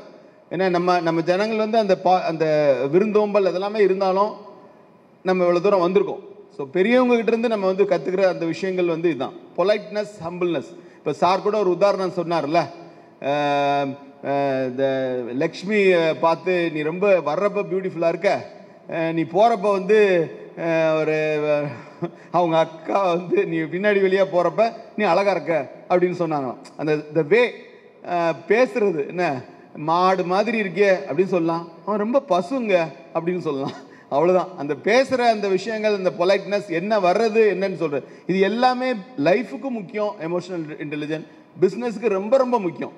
ஸோ அதுதான் வந்து வெள்ளைக்காரங்க எப்போவுமே அப்படி தானே, டாக்குமெண்டேஷன் ஆராய்ச்சி பண்ணி புக்கை போட்டுருவாங்க. நம்ம ஆளுக்கு எல்லாமே பண்ணியிருக்காங்க, தெரியல, நம்ம கற்றுக்கணும், அவ்வளோதான். So 5 elements again: self awareness, self regulation, motivation, empathy, social skills. So இந்த அகைன் மறுபடியும் சொல்லிடுறேன். ஸோ இவ்வளோ விஷயங்கள் ஃபஸ்ட்டு ரோலில் உட்காந்துட்டு கொட்டாய் விடுறது, அப்புறம் அப்படி நெளிச்சிட்டு இப்படி இருக்கிறது, இந்த மாதிரிலாம் நீங்கள் பார்த்துருப்பீங்க. ஸோ அதை எல்லாமே பண்ணாதீங்க. I'm telling to the next generation, don't do that. Because உங்களுக்கு பிடிக்கலனாலும் அமைதியாக இருங்க. அவர் வந்து அவ்வளோ கஷ்டப்பட்டு இருப்பாங்க, பேசியிருப்பாங்க, எதிராளி உங்கள்கிட்ட இதை வந்து கேட்க வந்திருப்பார். நீங்கள் பேசுகிற விதத்தை விட நடந்துக்கிற விதம் இருக்குல்ல, அது ரொம்ப காட்டி கொடுத்துரும். ஸோ பொய்யா இருக்காதீங்க, உண்மையை வந்து இருங்க, உங்கள் கண்ணு காட்டி கொடுத்துரும். ஸோ இது எல்லாமே முக்கியமான விஷயங்கள். Happy, angry, sad, tired, sick, loving, afraid, confused. நீ கன்ஃபியூஸ்டுன்னு சொல்லலாம் வேண்டாம், உங்களை பார்த்தாலே கண்டுபிடிச்சிருவாங்க. So you be intelligent enough to understand yourself, அது ரொம்ப முக்கியம். ஓகே, இதெல்லாம் தான் நான் எமோஷன்ஸ் நான் சொல்ல விரும்பினது. இந்த இந்த இந்த ரொம்ப முக்கியமான இது வந்து என்னென்னா, மிக்ஸ்டு எமோஷன்ஸ் இருக்குல்ல, அந்த மிக்ஸ்டு எமோஷன்ஸோட டயக்ராம் இது. ஆனால் முக்கியமான எமோஷன்ஸ் தான் நான் இப்போ சொன்னது. ஸோ அதனுடைய மிக்சடு தான். ஸோ இது ஜஸ்ட் ஒரு இன்னொருத்தங்கிட்ட இருந்து பாரோ பண்ண இந்த ஸ்லைடு. ஏன்னா தேங்க்யூ வெரி மச். இந்த ஸ்லைடு ரொம்ப முக்கியம். என்னென்னா, இது வந்து ப்ரூவன், இது கோவப்படுறப்ப பாருங்கள் உங்கள் உடலில் இருக்க அந்த அந்த எவ்வளோ ஒரு விஷயத்தை உண்டாக்குது பாருங்கள், நடுவில் இருக்க கோவம். அதே இது லவ்வில் பாருங்கள் எவ்வளோ வந்து ரியாக்ஷன்ஸ் இருக்குது பாருங்கள். So you have to understand that உங்கள் ஹெல்த்துக்கு நல்லது இல்லை உங்கள் எமோஷன்ஸ், அது ரொம்ப கவனமாக இருக்கணும். ஸோ ஆன்சைட்டியாக இருக்கிறது, பயப்படுறது, அதீத பயம் ரொம்ப ரொம்ப தப்பு. பயப்படாமல் இருக்கிறதும் தப்பு. ஏன்னா அஞ்சுவது அஞ்சாமை பேதமைங்கிற மாதிரி நீங்கள் பயப்பட வேண்டிய விஷயத்துக்கு பயப்படணும், இல்லைன்னா ஓகே. ஸோ நாங்கள் சர்ஜரி பண்ணுவோம், பயமாக தான் இருக்கும், ஆனால் நாங்கள் பயந்துகிட்டே இருந்தோன்னா அப்படி பண்ண முடியாது. ஸோ அது ஒன்று. ஸோ லவ் சொல்லிட்டேன், ஹாப்பினஸ் அண்ட் லவ் ரெண்டுமே பாருங்கள் அற்புதமான உணர்ச்சி. அடுத்து கோவம் ஒஸ்ட்டு, டிப்ரெஷன் அதை விட, சேட். நான் ரொம்ப நியூட்ரலாக இருக்கேன், ப்ளீஸ் அப்படி இருக்காதீங்க, ரோபோ நம்ம, ஏன்னா அப்படி இருக்காதீங்க. உணர்ச்சி இருக்கணும், அளவோடு இருக்கணும். அதில் அற்புதமான உணர்ச்சிகள் ஹாப்பினஸ், அற்புதமான உணர்ச்சி. லவ் அதுக்கப்புறம் கண்டிப்பாக. ஏன்னா ஹாப்பினஸ்ஸாக இருக்கவங்க லவ் இருக்கும், லவ் இருக்கவங்க ஹாப்பினஸ்ஸாக இருப்பாங்க. ஒரே ஒரு பாயிண்ட் நான் சொல்ல விரும்புகிறேன், சக்ஸஸ் வந்து நீங்கள் நினைக்கிற மாதிரி வந்து சாதாரண விஷயம் இல்லை. சந்தோஷமாக இருக்கிறவங்களால தான் சக்ஸஸாக இருக்க முடியும். நான் சக்ஸஸ் ஆனதுக்கப்புறம் சந்தோஷமாக இருக்கிறேன் அப்படின்னா வாழ்க்கை ஃபுல்லாக நீங்கள் வந்து என்ன சொல்கிறது, அதை தேடி தேடி தான் போவீங்க. போகிற வழியில் ஒரு காடு இருக்கும், காட்டை தாண்டி போனேன்னா ஊர் இருக்கும், காட்டுக்குள்ளே ஒரு அருவி இருக்கும், ரசிங்க. ஸ்ட்ராபெரி இருக்கும், எடுத்து சாப்பிடுங்க. அதே மாதிரி பார்த்தீங்கன்னா அங்கே ஒரு அழகான மிருகம் இருக்கும், பாருங்கள். அதை பயப்படுற மாதிரி மிருகமா மரத்து மேலே ஏறுங்க, ஆனால் ரசிக்கணும். இது ஒரு ஜேர்னி. அதில் ரொம்ப முக்கியமான emotion happiness. Happiness is the choice, அவ்வளோதான். ஸோ இது வந்து நான் ஒன்று தமிழ் சொன்னேன். ஸோ ஜஸ்ட் ஒரு டயக்ராம் நான் அப்புறமா உங்களுக்கு ஷேர் பண்ணுறேன். அந்த செல்ஃப் அவேர்னஸ் அண்ட் செல்ஃப் மேனேஜ்மெண்ட்டில் இந்த கிரிட்டு வந்து ரொம்ப முக்கியமான ஒரு கிரிட். எப்படி ரிலேஷன்ஷிப்பை நம்ம ஹேண்டில் பண்ணுறது, பிஸ்னஸ்லையும் சரி, நம்மளுடைய எம்ப்ளாயீஸ்லையும் சரி, ஆர் நம்ம கோ ஒர்க்கர்ஸ் வாட்எவர் பார்ட்னர்ஸும் சரி, இது ரொம்ப முக்கியமான கிரிட் இது. ஸோ இதில் இன்ஸ்பிரேஷன் இன்ஃப்ளூயன்ஸ் வந்து ரொம்ப முக்கியமான இது ரிலேஷன்ஷிப்புக்கு. சோஷியல் அவேர்னஸ்க்கு நான் சொன்னதெல்லாம் சொல்லிட்டேன். அந்த ரிலேஷன்ஷிப் மேனேஜ்மெண்ட்டில் வந்து I'm just stressing being inspired and influence. நீங்கள் இன்ஸ்பயர் பண்ணுற மாதிரி உங்களை பார்த்து இன்ஸ்பயர் ஆகணும்னு நினைங்க 4 பேர். ஸோ அது உங்கள் பிள்ளைங்க வந்து காட்டி கொடுத்துருவாங்க, எப்படி அம்மா மாதிரியா இல்லை உங்களை மாதிரியா எப்படிங்கிறது. So that's it. ஸோ இதான் நான் சொன்னேன், இந்த bonding, the ability build bonds ரொம்ப முக்கியம் ரிலேஷன்ஷிப்பில். எவ்வளவோ அசோசியேஷன்ஸ் இருக்குது, அது இருக்குது, எல்லாம் இருந்தாலுமே என்ன பேசிக்காக நம்மக்கிட்ட இருந்ததுன்னா நல்லாயிருக்கும் அப்படின்னு பாருங்கள். ஸோ ஈகோ வந்து விட்டுட்டு சார் சொன்ன மாதிரி நீங்கள் நினச்சி பார்த்தீங்கன்னா ஒரே இடத்துல ஒரே இதில் வந்து 1000 பேர் இருக்கிற மாதிரி நேரு ஸ்டேடியத்தில் நம்ம நடத்தலாம். அந்த அளவுக்கு நம்ம வந்துடுவோம். அவ்வளோ திறமை இருக்குது, அவ்வளோ ஆட்கள் இருக்காங்க, அது பண்ணுறதுக்கு உண்டான ஒரு சூழ்நிலையும் அமையணும்னு நான் நினச்சிக்கிறேன். ஸோ ஹை லோங்கிறது நான் எப்பவுமே சொன்னது தான், எல்லாமே பேசுனது. ஸோ இவ்வளோ தான். So thank you very much for the opportunity. மிக்க நன்றி இந்த மாதிரி அமைதியாக இருந்து இதை வந்து கேட்டதுக்கு. So thank you sir, thank you.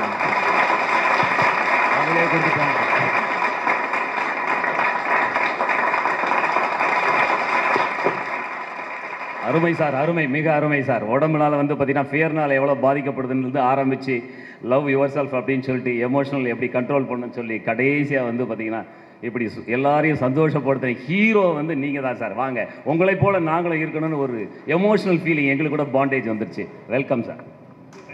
Thank you, thank you. I think Venkatesh has covered the subject very well. I want to conclude by saying only one statement. If you want to be successful, நீங்கள் என்ன தொழிலில் இருந்தால், எந்த வேலை செஞ்சால், எந்த பிஸ்னஸ் பண்ணால் கூட, if you love your work, you will be successful. You should not feel like it is a drag in your life. See, if I am doing surgery at the age of 80 years, because I love my work, I want to cure the people, I want to cure the illness which others cannot do it. That impression will take you to high levels. So you should love what you are doing. That's very important. Thank you. கட்டிப்பிடி வைத்தியம் பண்ணுங்க எல்லாரும். என்ன அந்த emotion intelligence ரொம்ப முக்கியம். Husband சண்டை போடுறாருன்னா கட்டி பிடிச்சிருங்க. பிள்ளைங்க வந்து ஏதோ திட்டுது எதுனா அவ்வளோதான். ஏதோ ஒரு படத்தில் வந்திருந்தது, அந்த படத்தை வசூல் ராஜா எப்படி. ஓகே, ஆமாம் ஆமாம், அந்த கட்டிப்பிடி எமோஷனல் இன்டெலிஜென்ஸ். தேங்க்யூ. ஐயோ, அவரை கட்டிப்பிடி. Okay okay.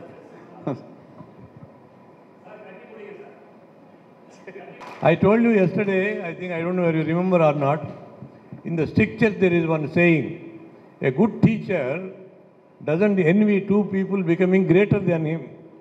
One is his son, other is the student. So we always like our students to be greater. Student bad இருந்தால் ஏதாவது தப்பு பண்ண யாரே அவங்க வாத்தியார்னு கேட்பார் இல்லையா, அந்த ஃபீலிங் வரக்கூடாது. With your guidance, sir, we will convene this convention every year. ஒவ்வொரு ஆண்டும் வந்து நம்ம கண்டிப்பாக நல்லதாக பண்ணுவோம். இது வந்து நினைக்கிறேன் இப்போ இந்த மாதிரி ஒரு இது ஒவ்வொரு ஆண்டும் கிரியேட் பண்ணுறதுக்கு இந்த மாதிரி நீங்கள் 100 மடங்கு வரணும். அப்போ தான் வந்து அது சக்ஸஸாக இருக்கும். என்ன? Thank you sir, thank you.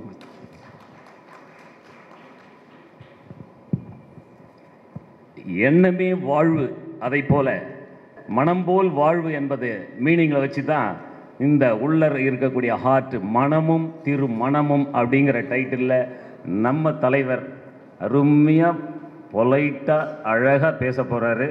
கண்டு ரசிப்போம், கேட்டு ரசிப்போம், ருசிப்போம். எல்லாருக்கும் வணக்கம். 2வது நாள் நிகழ்ச்சி காலையில் இருந்து இதை பண்ணு, அதை பண்ணாத, இதை பாரு, அதை பார்க்காத அப்படின்னு காலையிலேருந்து உங்களை போட்டு உங்கள் மண்டையில் நிறைய ஏற்றிருக்கிறாங்க இல்லையா? 3 செஷன் இங்கே லேடிஸ் தாயம்மாக்களுக்கு, அங்கே பிள்ளைங்களுக்கு, அங்கே பெரியவங்களுக்கு, இப்படி 2வது நாள் சாப்பிட்ற நேரம் தவிர இதை பண்ணு, அதை பண்ணு, இது செய்ய அப்படின்னு சொல்லிகிட்டே இருக்கிறோம். கொஞ்சம் ரிலாக்ஸாக இருப்போம். மனமும் அப்படின்னு சொல்லியிருக்கிறாங்க. மனமும் அப்படின்னா என்ன நினைக்கிற, உன் மனசு என்ன நினைக்குது அப்படின்னு ஒன்று. அதனால் வருகின்ற திருமணங்கள் எப்படி நிச்சயிக்கப்படுகிறது அப்படின்னு ஒன்று. இதை நான் அறிவுரையாக சொல்லலை, இதை ஒரு காஷனாக சொல்கிறேன். நான் காலையில் நான் அப்பாமார்களுக்கெல்லாம் பேசினேன். இப்போ மாலையில் நான் அம்மாமார்களுக்கு, தாய்மார்களுக்காக பேச போகிறேன். குழந்தைய வளர்க்குறீங்க,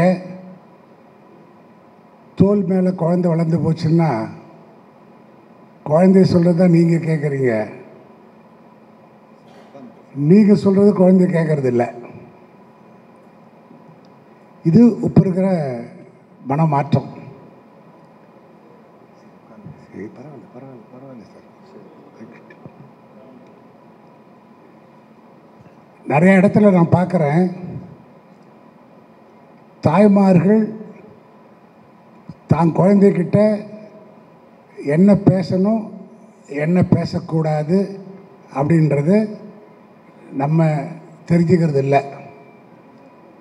2வது, குழந்தைகள் பள்ளிக்கூடத்தில் அவங்க ஃப்ரெண்ட்ஸுக்கிட்ட என்ன பேசுகிறாங்க, என்ன பேசக்கூடாதுன்றத நம்மக்கிட்ட சொல்கிறதில்ல. 3வது, பள்ளிக்கூடத்தில் இருக்கிற டீச்சர்ஸ் குழந்தைகளை பற்றி நம்மக்கிட்ட பாடத்தை பற்றி தான் சொல்கிறாங்களே ஒழிய அவங்களுடைய நடவடிக்கைகளை பற்றி நம்மக்கிட்ட சொல்கிறதில்ல. இது எல்லாம் யார் பொறுப்பாக எடுத்துக்கணும் அப்படின்னா தாய்மார்கள் தான் பொறுப்பாக எடுத்துக்கணும். ஏன் தாய்மார்கள் பொறுப்பாக எடுத்துக்கணும் அப்படின்னு நான் சொல்கிற காரணம் என்னென்னா, அனுஜ் டைல்ஸ் குமார் சொன்னாங்க பார்த்தீங்களா, காலத்திலே கல்யாணம் பண்ணியிருந்தோம்னா இந்த பிரச்சனை வந்திருக்காது, சொசைட்டியில் இவ்வளவு மனமாச்சரியங்கள் வந்திருக்காது. இப்போல்லாம் லேட் மேரேஜ்னால் என்ன, எபோவ் 30 years, 30 வருஷத்தை தாண்டி திருமணம் பண்ணணும் அப்படின்னு. ஆனால் குமார் ஐயா சொன்ன மாதிரி 20, 22 பண்ணி பாருங்கள். எங்கள் அம்மாவுக்கு கல்யாணம் ஆகும்போது வயசு 13, எங்கள் அப்பாவுக்கு கல்யாணம் ஆகும்போது வயசு 18, எங்கள் அண்ணனுக்கு கல்யாணம் ஆகும்போது வயசு 18, எங்கள் அன்னைக்கு வயசு 15. இப்போ எப்படி இருக்கு, என்ன தேவைப்படுது, நம்ம எங்கே இருக்கிறோம், எது மாதிரி இப்போ நம்ம சுற்றி என்ன சூழல் இருக்குது, அந்த சூழல் எப்படி நம்ம வெளியில் வர்றதுன்னா சொசைட்டி நல்லா இருக்கணும்னா குடும்பம் நல்லா இருக்கணும், குடும்பம் நல்லா இருக்கணும்னா குழந்தைங்க நல்லா இருக்கணும், குழந்தைங்க நல்லா இருக்கணும்னா அவங்க வளர்ப்பு நல்லா இருக்கணும். வளர்ப்பு நல்லா இல்லை அப்படின்னா நம்ம யாரையும் குறை சொல்ல முடியாது. நான் ஸ்கூலுக்கு அனுப்பிச்சிட்டேன் அவங்க பார்த்துக்குவாங்க அப்படின்றது வளர்ப்பு இல்லை. ஸ்கூலுக்கு அனுப்பிச்சிட்டோம்னா பத்தாது, ஸ்கூலுக்கு போயிட்டு வந்து அவங்க என்ன பண்ணுறாங்கன்னு பார்க்குறதும் நம்மளுடைய கடமை தான். அந்த வயதை தாண்டிடுறோம். அந்த வயதை தாண்டி திருமண வயது வருது. பேசுங்க, உங்கள் குழந்தைகிட்ட பேசுங்க, உங்கள் பையன்கிட்ட பேசுங்க, திருமண பந்தத்தை பற்றி பேசுங்க, வாழ்க்கையை பற்றி பேசுங்க, இல்வாழ்க்கையை பற்றி பேசுங்க.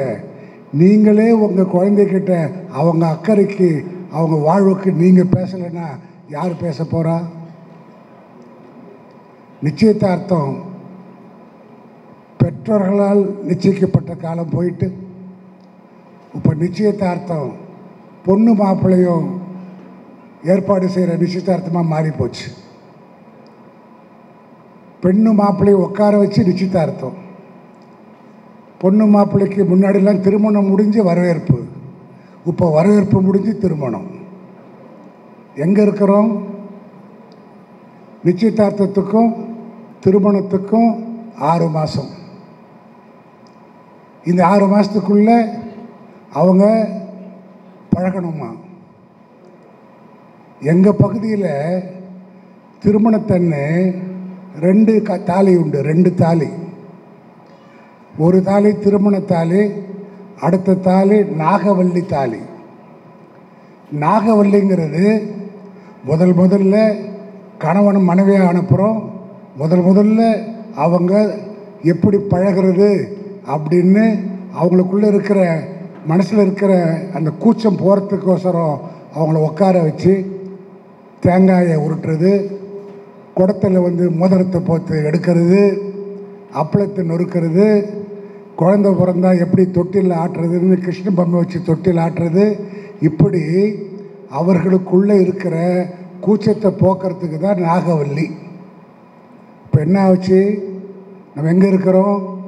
கல்யாணத்துக்கு நிச்சயத்துக்கு நடுவில் 2 பேரும் சினிமாவுக்கு போகலாம், 2 பேரும் என்ன சொல்கிறது வெளியில் ஹோட்டலுக்கு போகலாம். அதை சந்தோஷமாக பார்க்குற பேரண்ட்ஸுங்க,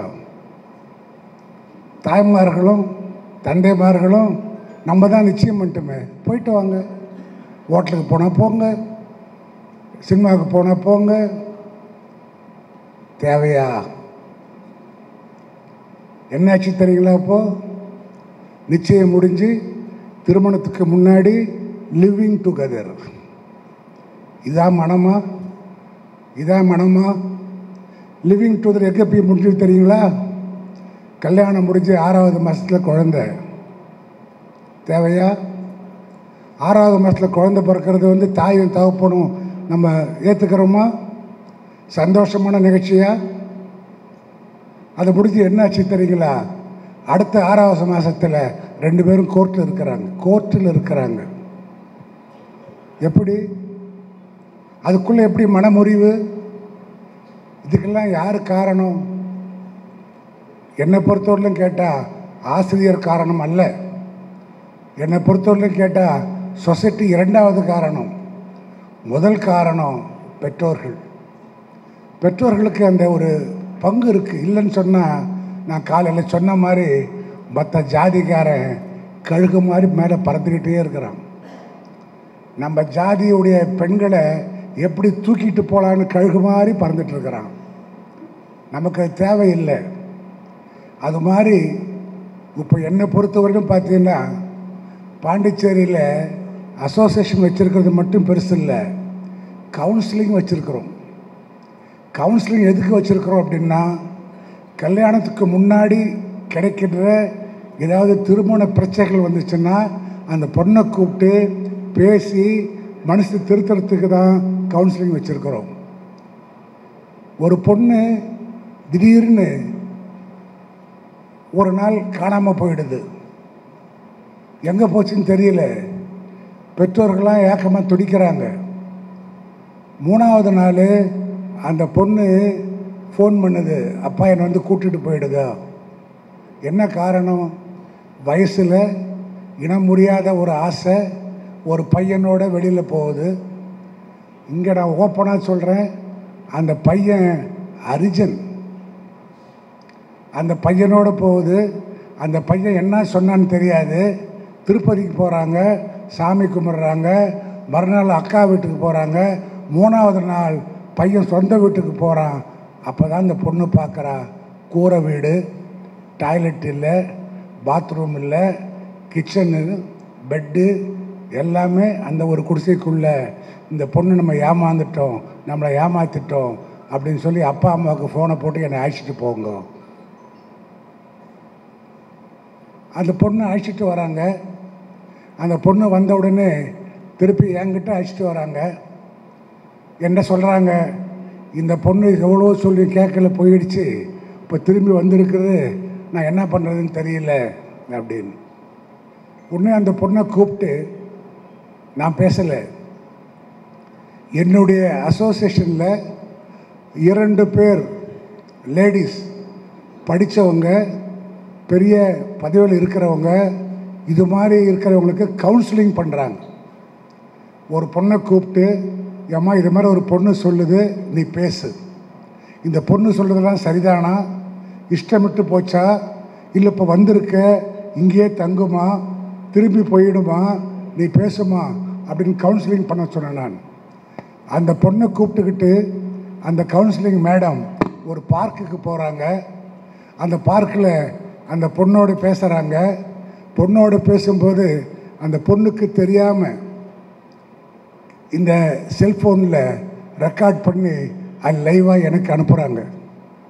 அதை நான் கேட்குறேன். அது முடித்த உடனே அந்த கவுன்சிலிங் படி சொல்கிறாங்க, இந்த பொண்ணு தெரியாமல் போயிடுது, இப்போ சிரமமாக இருக்குது, இனிமேல் அது போகாது, தாய் தந்தையோட சேர்த்து விடுங்க அப்படின்னு சொல்கிறாங்க.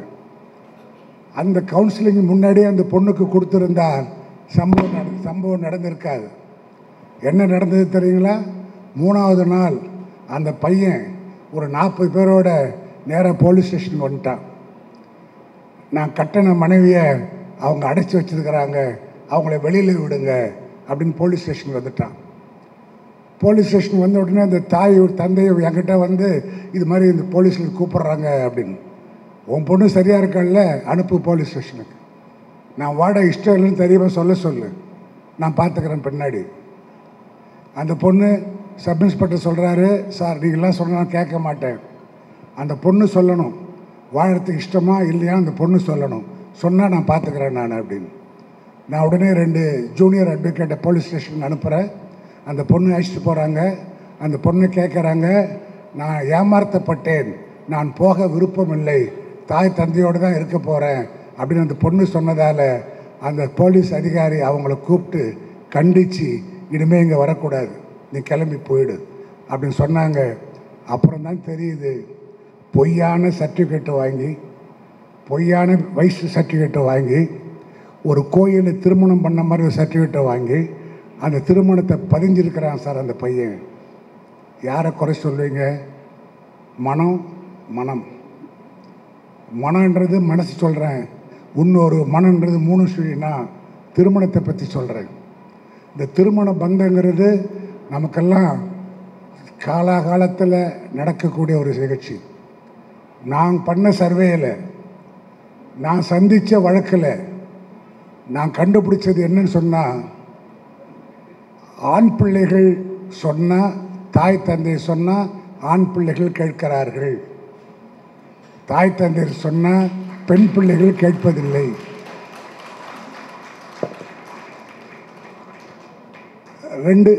ரெண்டு நிகழ்ச்சி.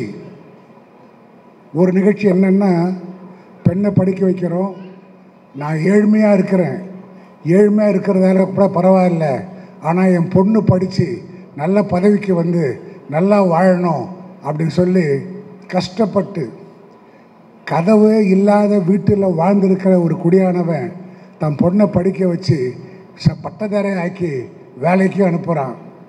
அப்படி வேலைக்கு போகிற அந்த பொண்ணு திருமண வயசு வரும்போது அப்பா அம்மா பார்க்குற பொண்ணு மாப்பிள்ளையை கட்டிக்கிறியானா, இல்லை நானாக பார்க்குற பொண்ணு மாப்பிள்ளை தான் கட்டிக்க போகிறேன். அதுக்காக வளர்க்கப்பட்ட பெண்ணை அது. இதுவும் நம்ம சமுதாயத்தில் பார்க்குறோம். அதே மாதிரி இன்னொன்று நான் பார்க்குறேன், இந்த கலப்பு திருமணம். தயவுசெய்து அதுக்கு இடம் கொடுத்துடாதீங்க. அது அந்த நேரத்தில் வர ஒரு ஆசை, உடம்பால் ஏற்படுகின்ற ஒரு தாக்கம். அப்போ தான் சொன்னான் ஆசை 60 நாள் மோகம் 30 நாள்னு. இப்போ என்ன ஆச்சு, ஒரு கலப்பு திருமணம் நடக்குதுன்னு சொன்னால் அவங்களுக்கு பிறக்கிற குழந்தைகளுக்கு திருமணம் வரும்போது பண்ண முடியுதா? எந்த ஜாதியில் பொண்ணு எடுப்ப, எந்த ஜாதியில் பையன் எடுப்ப? கஷ்டம். ஏழ்மையிலே பிறந்த ஒரு குடும்பம், நான் காலையிலே சொன்னேன், நான் ஏழ்மையிலே பிறந்த ஒரு குடும்பம் தன்னுடைய 1/2 ஏக்கர் நிலத்தை பேங்க்கில் லோன் போட்டு வச்சு அந்த லோன் பணத்தில் அந்த பொண்ணை டாக்டருக்கு படிக்க வைக்கிறாங்க. அசோசியேஷன் ஸ்காலர்ஷிப் கொடுக்குது. அது கோல்டு மெடல் 5 வருஷம். அது முடிஞ்சு எம்எஸ் போகுது. நான் கூப்பிட்டு சொல்கிறேன், ஏம்மா உங்கள் அப்பா அம்மாவுக்கு நிலம் கிடையாது, உங்கள் அப்பா அம்மாவுக்கு வசதி கிடையாது, அப்பா அம்மாவை நீ காப்பாற்றணும், ஆண் பிள்ளைகள் கிடையாது, நீ தான் பார்க்கணும் அப்படின்னு சொல்கிறேன். அங்கிள் இன்னும் 2 வருஷம் பர்மிஷன் கொடுங்க, நான் எம்எஸ் முடிச்சுட்றேன், நீங்கள் சொல்கிற மாதிரி நான் கேட்குறேன். எம்எஸ்ஓ எம்டிஓ படிக்கிறதுக்கு ரொம்ப லட்சக்கணக்காக பணம் ஆகுமே அப்படின்னு சொல்லும்போது, இல்லை நான் மெரிட்டில் பாஸ் பண்ணுறேன். மெரிட்டில் பாஸ் பண்ணியாச்சு, எம்எஸ் டிகிரியை வாங்கியாச்சு. டிகிரி வாங்கிட்டு வந்தாச்சு. திருப்பி திருமண வயசு வருது, பேச்சு வருது. அப்போது என்கிட்ட வந்து அந்த பொண்ணு கேட்குறா, படிக்க வச்சிங்க, தாய் தந்தைகள் படிக்க வச்சிங்க, நான் இப்போ டாக்டர் ஆகிட்டேன், அது போஸ்ட் கிராஜுவேட் டாக்டர் ஆகிட்டேன், எனக்கு ரெகுலரில் நீங்கள் ஒரு மாப்பிள்ளை பார்க்கணும், வரதட்சணையே இல்லாத ஒரு மாப்பிள்ளை கொடுங்க, நான் கட்டிக்கிறேன்.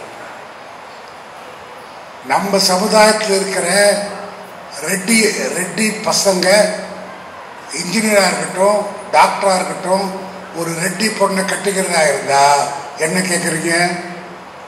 200 பவுன் நகை போடுவியா, 300 பக்கம் நகை போடுவியா, இல்லை இவ்வளோ சொத்து சேர்ப்பியா, இவ்வளோ சீர்வரிசை கொடுப்பியா? இதானே கேட்குறோம். அப்போ அந்த பொண்ணு என்ன கேட்குறா என்கிட்ட, எங்கள் அம்மாவுக்கு தாலியில் இருக்கிற தங்கத்தை தவிர வேறு தங்கம் கிடையாது, என்னை எப்படி கட்டி குடிக்க போகிறீங்கன்னு கேட்குறான். இங்கே தான் நான் சொல்கிறேன், நீங்கள் இது மாதிரி ஒரு சூழ்நிலை வரும்பொழுது வரதட்சணை இல்லாமல் பெண்கள் கிடைக்கும்னா திருமணம் பண்ணிக்கணும்னு நான் சொல்ல காரணம் என்னன்னு சொன்னால், இதை நம்ம தகர்த்து எறியணும். திருமண தகவல் மையத்தில் என்கிட்ட 12 டாக்டர் படித்த பொண்ணுங்க இருக்கிறாங்க. ஆனால் டாக்டர் படித்த பசங்களை பார்த்திங்கன்னா ஒரு 4-5 பேர் தான் இருக்கிறாங்க. அதுவும் வயசு வித்தியாசம் சரியாக வரல, திருமணம் தடைப்பட்டு போயிருக்கிறது, மாப்பிள்ளை கிடைக்கல. எனவே தான் நான் சொல்கிறேன், மனம் நம்ம மாற்றி ஆகணும். மனம் மாற்றினா அதுக்கு தகுந்த மாதிரி மனமும் மாறும். எனவே தான் நான் சொல்கிறேன் உங்களுக்கு, நீங்கள் அந்தந்த நேரத்தில் குழந்தைகளுக்கு என்னென்ன தேவையோ அதை நீங்கள் கொடுக்கணும். அந்தந்த வயசுக்கு குழந்தைக்கு என்னென்ன தேவையோ அந்த கவுன்சிலிங் நீங்கள் பேசணும். அப்பா இருப்பார் பார்த்துக்குவார்னு அம்மா சொல்லக்கூடாது, அம்மா இருப்பார் பார்த்துக்குவார்னு அப்பா சொல்லக்கூடாது. இந்த 2 பேரும் சண்டை போட்டுக்கிட்டு குழந்தைய கெடுத்துடக்கூடாது. ஒரு குழந்தை அப்பா அம்மா சண்டையை பார்த்துக்கிட்டு எனக்கு கல்யாணமே வேணான்னு சொன்ன குழந்தை இருக்குது.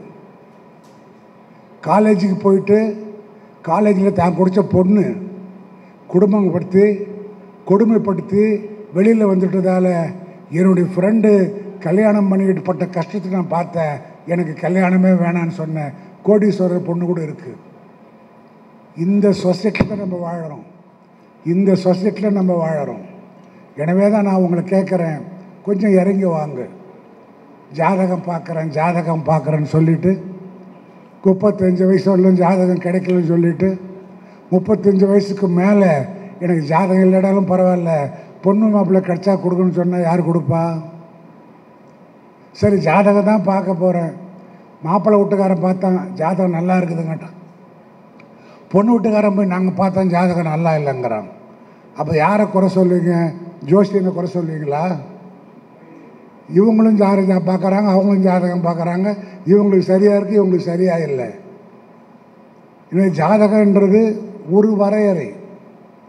மனசு ஒத்து போச்சுன்னா எல்லாமே ஒத்து போடணும். எதுக்கு நம்ம ஸ்டேட்டஸ் பார்க்குறோம், எதுக்கு பழக்க வழக்கத்தை பார்க்குறோம், எதுக்கு ஜாதியிலே கல்யாணம் பண்ணணும்னு சொல்கிறோம்? நம்ம பழக்க வழக்கம், நம்ம கலாச்சாரம், அதை ஒட்டி நம்ம வாழணும் அப்படின்னு தான் பார்க்குறோம். எனவே இதை நீங்கள் மனசில் வச்சுக்கோங்க. இந்த 2 நாள் கருத்தரங்களை நம்ம சொல்கிறது எல்லாமே பார்த்திங்கன்னா எப்படி இருக்கணும், எப்படி இருக்கக்கூடாது, எப்படி வாழ்ந்தால் நல்லா இருக்கும் அப்படின்றத நம்ம பார்க்கணும். சொசைட்டியில் படிப்பு முக்கியம், வேலை முக்கியம், வாழ்வாதாரம் முக்கியம், எல்லாமே முக்கியம். ஆனால் நான் என்னுடைய வாழ்க்கையில் பார்த்துருக்கிறேன், கோடீஸ்வரர்கிட்டையும் நான் பார்த்துருக்கிறேன், குடிசை வீட்டுக்காரரை நான் பார்த்துருக்கிறேன்.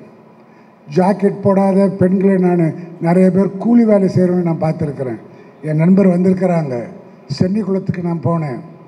சங்கரன் கோயில் பக்கத்தில் சென்னி குளம். சென்னி குளத்தில் நம்ம பெண்கள் எல்லாம் விவசாய கூலிகள். இங்கே முடியுமா? இங்கே விவசாய கூலி ஒரு பெண்ணை பார்க்க முடியுமா? அப்போது இந்த பொண்ணு அங்கே கொடுக்குறதோ அந்த பையன் இங்கே எடுக்கிறதோ அப்படின்னு வரும்போது ஒரு தயக்கம் வருது. அவனும் ரெட்டியார் தான், நானும் ரெட்டியார் தான்ன்றது கொஞ்சம் இறங்கி வரணும். அந்த ரெட்டியார் என்ற உணர்வு நமக்கு வரணும், அந்த பழக்க வழக்கம் நமக்கு வரணும். முஸ்லீம் பையனை கட்டிக்கிறது, அர்ஜுன் பையனை கட்டிக்கிறது, கிறிஸ்டினை மதம் மாறுறது, இதுக்கு எல்லாம் நம்ம இடம் கொடுக்கக்கூடாது. இடம் கொடுத்தீங்கன்னா ரெட்டி ஜாதி இனிமேல் ரெட்டி ஜாதி எல்லாமே போயிடும். ஜாதிங்கிறதும் ரெட்டிங்கிறதும் எல்லாமே போயிடும்.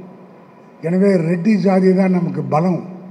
ரெட்டி ஜாதி பலமாக இருக்கணும்னா, ரெட்டிகள் ஜாதி கடைசி வரலும் இருக்கணும்னா, நீங்கள் இது மாதிரி மனமாற்றத்திற்கோ இது மாதிரி திருமணத்திற்கோ நான் இடம் கொடுத்துடக்கூடாது. அப்படி இடம் கொடுக்குறதா இருந்தால் கவுன்சிலிங் பண்ணுங்கள், பேசுங்க, மனசு விட்டு பேசுங்க, நல்லது கெட்டது பேசுங்க.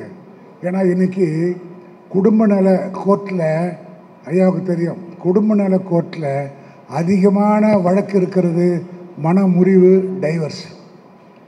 அந்த மனமுறிவு டைவர்ஸ் கேஸில் நீங்கள் பார்த்தீங்கன்னா அதிகமாக இருக்கிறது 30 வயசுக்குள்ளே. அவங்களும் நீங்கள் அதிகமாக காரணம் பார்த்தீங்கன்னா 2 பேரும் வேலைக்கு போய் காதலித்து கல்யாணம் பண்ணிட்டவங்க. காதலித்து கல்யாணம் பண்ணியவங்களுக்கு ஏன் மனமுறிவு வருது? அந்த வே ஆஃப் லைஃப், அந்த லைஃப் அவங்களுக்கு ஒத்து வரல. இதெல்லாம் நமக்கு வேண்டாம். நாம இருப்போம். ஏம்மா நம்ம அப்பா அம்மா நம்மளை எப்படி வளர்த்தாங்களோ அதேமாதிரி நம்ம பிள்ளைங்களை நம்ம வளர்க்கணும் அப்படின்னு வரணுமா வேண்டாமா? அது தயவுசெய்து மனசில் வச்சுக்கோங்க. இனிமே நம்ம குழந்தை நம்ம மாதிரி வளர்க்கணும். நம்ம குழந்தைங்க நம்ம ஜாதியில் தான் கல்யாணம் பண்ணணும். நம்ம குழந்தைங்க நம்ம கூட தான் இருக்கணும். ஒரு முதியோர் இல்லத்துக்கோ இல்லை கட்டி கொடுத்து எங்கேயாவது போன்னு சொல்கிறதோ இல்லை. உறவுகள் என்பது, பந்தம் என்பது, பாசம் என்கிறது எல்லாம் நல்லா இருக்கணும்னா இந்த ஜாதிக்குள்ளே நீங்கள் இருந்தால் தான் நல்லா இருக்கும். எனவே நல்லபடியாக நீங்கள் வரணும், நல்லபடியாக வாழணும், நல்லபடியாக வாழ்ந்து காட்டணும், சமுதாயத்தை மேலும் கொண்டு வரணும். நம்முடைய ஜாதி என்றைக்கும் நல்லா இருக்கணும். அந்த உணர்வோடு நீங்கள் வரணும் அப்படின்னு நேரத்தில் கேட்டுக்கிட்டு உங்கள்கிட்ட விடைபெறுகிறேன். நன்றி, வணக்கம்.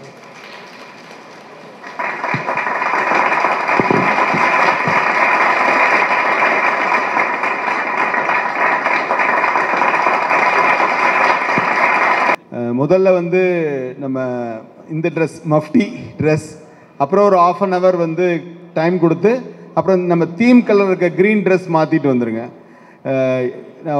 ஒரு 2 நிமிஷம் நான் சார் பேசுகிறத மிஸ் பண்ணிட்டேன். ஆனால் ரொம்ப முக்கியமான டாபிக் இது. இப்போது இந்த கன்வென்ஷனில் நேற்று கல்யாணம் பண்ணது, பெருமாள் கல்யாணம் செஞ்சு வச்சது, இன்றைக்கி வந்து அவரை பேச வச்சது, அது ரொம்ப ரொம்ப முக்கியமான விஷயம். நம்ம ஜெனரேஷன், நெக்ஸ்ட் ஜெனரேஷனுக்கு வேணும். நீங்கள் தலைவராகுங்க, எல்லாம் ஆகுங்க, ஃபஸ்ட்டு மனுஷனாக இருக்கிறது ரொம்ப ரொம்ப முக்கியம். அதில் வந்து thank you sir, thank you very much. So அதில் ரொம்ப முக்கியமான விஷயம் அவர் பேசினது. ஸோ அறிவுரைகள் வழங்குறத இதை விட வாழ்ந்து காட்டினவங்க பேசணும்னு, அதனால தான் நான் வந்து இந்த டாபிக் வந்து எல்லாரும் கேட்டதுனால சார் வந்து பேசினாங்க. சார் சாரி சார், நடுவில் நான் ஒரு 2 நிமிஷம் போயிட்டேன் வெளியில், நான் போக வேண்டிய அவசியமாயிருச்சு. ஸோ அதனால் இப்போ ஃபோட்டோ, இப்போ இங்கே மேடைக்கு எல்லாரையும் அழைக்கிறேன். இதில் நம்ம எல்லோரும் நிற்போம். கொஞ்சம் பேர் கீழே கொஞ்சம் அட்ஜஸ்ட் பண்ணிடுங்க. க்ரீன் ட்ரெஸ் போடுறது வேறு லொக்கேஷன் என்ன. ஸோ அதனால் 2 ஃபோட்டோ அனுஜ் சார் கூட, தலைவர், செக்ரட்டரி, அப்புறமா வந்து எல்லா தலைவர் கூடயும் இங்கே நிற்க விரும்புகிறோம். முதல்ல சீனியர்ஸ் இன்வைட் பண்ணுறேன். ப்ளீஸ் வாங்க சார்.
யாரும் பண்ணாதீங்க.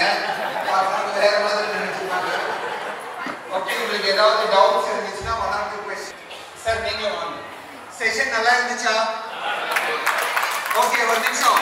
ஸ்டேஜ்ல இங்க உட்கார்ந்து இருக்கிறவங்களுக்கு ரொம்ப நல்லா இருந்துச்சு, தேங்க்யூ அப்படின்ட்டு சொல்லிடலாமா? கை வைங்க. சூப்பர். சொல்லுங்க ஐயா, சொல்லுங்க குமார். நான் பேசுறது கேக்குதா உனக்கு? தேங்க்யூ டேக் ஒன் அண்ட் நான் பேசுறது கேக்குதா? தேங்க்யூ. சொல்லு. லேடிஸ்லாம் டான்ஸ் ஆடணும் அப்படின்னா சொன்னீங்க. டான்ஸ் கூட ஆட வேண்டாம். ப்ளீஸ் நம்ம ஒரு ஃபேஷன் பரேட் மாதிரி நடந்துக்கணும். வாங்க ப்ளீஸ். கஞ்சுகதபரா ஞாமன நாமன ரபட தபட தரிடு தரிடு தரிடு கஞ்சுகதபரா ஞாமன நாமன ரபட தபட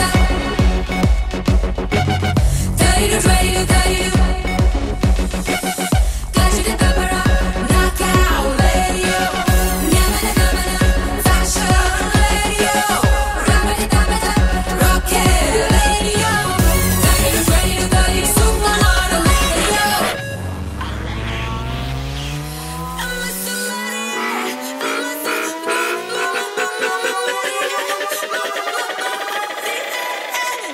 radio beautiful radio sexy radio let's go radio beautiful radio sexy radio let's go radio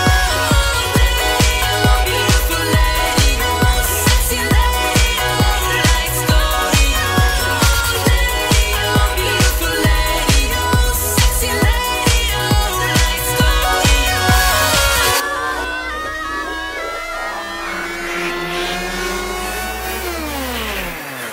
Panikur, ivel parkam parvayo Kurambi, vasam ivel kundalo Urulai, chival ivel pesam solkalo Kulir banamo, urchagamo Navalere kavikandai kuvivirkendral Pallukulle melungundai uttikolgendral Paindrai padai undal magalundu kutichagendral Beautiful radio, sexy radio, let's go radio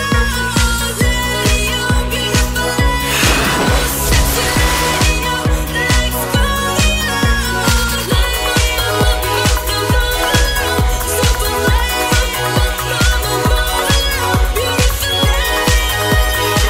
convention நடத்துறதே நம்ம விமனுக்காக தான். அவங்க ஆசை வந்து என்னன்னா அடுத்து அவங்களுக்கு இஷ்டப்பட்ட பாட்டு சொல்லியிருக்காங்க, அவங்க டான்ஸ் ஆடணுமா, ஏன்னா நம்ம எல்லாரும் கிளாப் பண்ணணும், எல்லாரும் என்கரேஜ் பண்ணணும். இங்க இருக்காங்க. உண்மையிலே நீங்க பண்ணது ரொம்ப அற்புதமா இருந்துச்சு. இல்ல உங்களுக்கு great.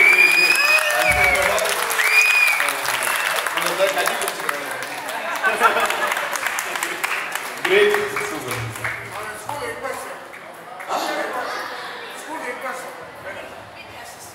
அப்படியா மேம்? இல்ல ஒரே தடவை எங்களுக்காக ரிப்பீட் பண்ணுவீங்களா? Once more. இங்க மட்டும் அதே மியூசிக் ப்ளீஸ். இல்ல ஒன்ஸ் மோர். அவன் மேலே ஏறுறாங்க.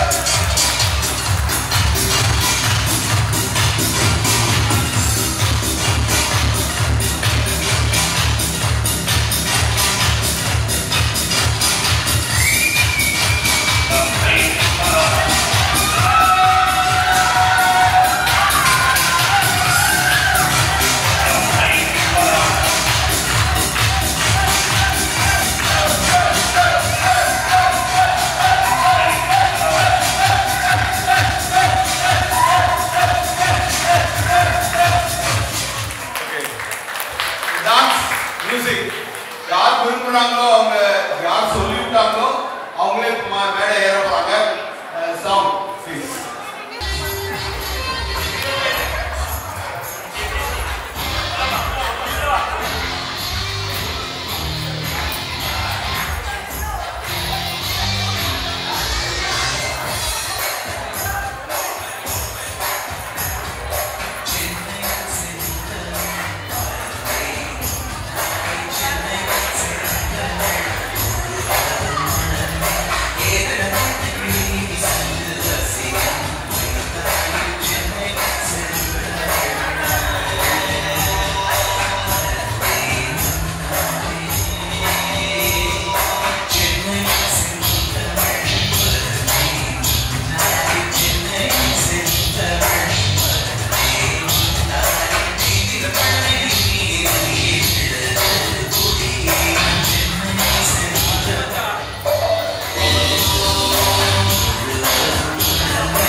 எல்லாரும் ஆடுறது. I'm so happy.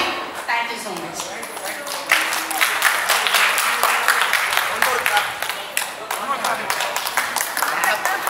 இந்த மாதிரி ஒரு நிகழ்வு வந்து நடக்கணுங்கிறது எங்களோட ஆசை.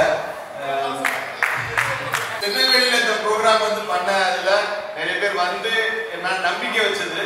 இந்த தடவை கன்வென்ஷன் இங்கே வைக்கிறதுல பார்த்தீங்கன்னா சென்னையில் அவங்க பண்ணணும்னு சொல்றது. அது மட்டும் இல்லாமல் வந்து டாஸ்க் அண்ட் டில் மாஸ்டர் சொல்லலாம். இப்படிதான் போகணும், இந்த மாதிரி தான் பண்ண இந்த மாதிரிலாம். ஆனால் இந்த ரிசல்ட் வர்றப்போ ஃப்ரூட் வர்றப்போ புரிஞ்சுக்குவாங்க. ஸோ அது மாதிரி தான் வந்து இருந்தது. நான் முதல்ல இங்கே எல்லா முன்னாடியும் வந்து நான் தேங்க்ஸ் சொல்லிக்கிறேன், சாரி சொல்லிக்கிறேன். ரெண்டு விஷயம். சாரி வந்து எதுக்கு சாரி அப்படின்னு சொன்னா, இன்னும் நிறைய கூட்டம் இன்னும் இதை நான் எழுதிருக்கணும் பண்ணிக்கணும். உங்களை வந்து நிறைய மனசை வந்து கஷ்டப்படுத்திட்டு தான் வெரி சாரி. ஏன்னா இந்த இப்படி நடந்தணுங்கிறது பண்றப்போ அந்த வழியில போனாதான் போக முடியும். லைக் ஸ்கூல் டீச்சர் அப்படி பண்ணாதான் இந்த ரிசல்ட் வரும். அதனாலதான். ரெண்டாவது தேங்க்ஸ் சொல்ல காரணம் வந்து என்னன்னா, மேடம் வந்து இப்படி சிரிக்கிறாங்க, சந்தோஷம். அதுக்கு ரொம்ப thanks. I know like my dot இப்படி வந்தது sir. So thank you very much. அவருக்கும் கிருபாரன் sir, Ravi sir,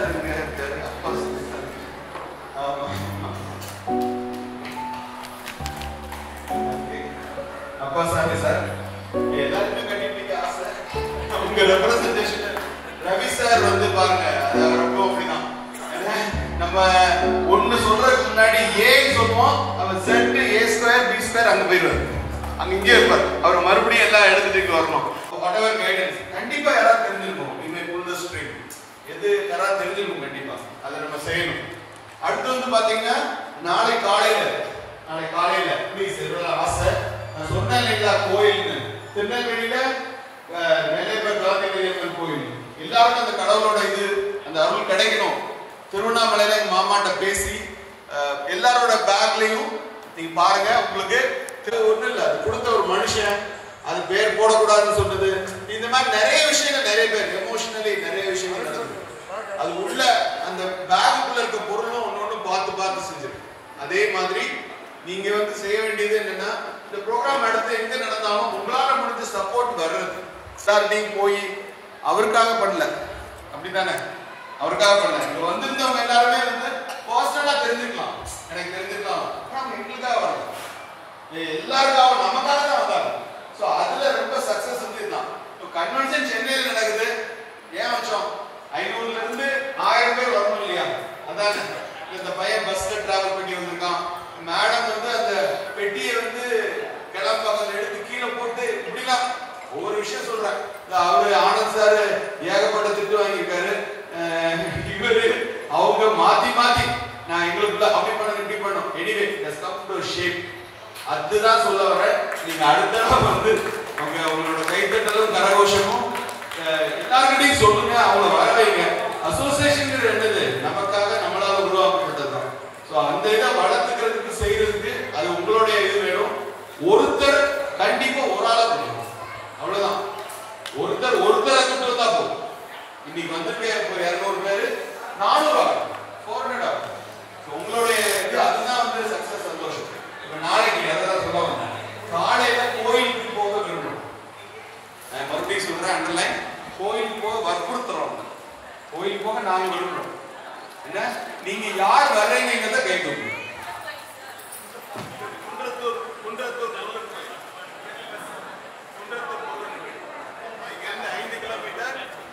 5 kilometre good to great.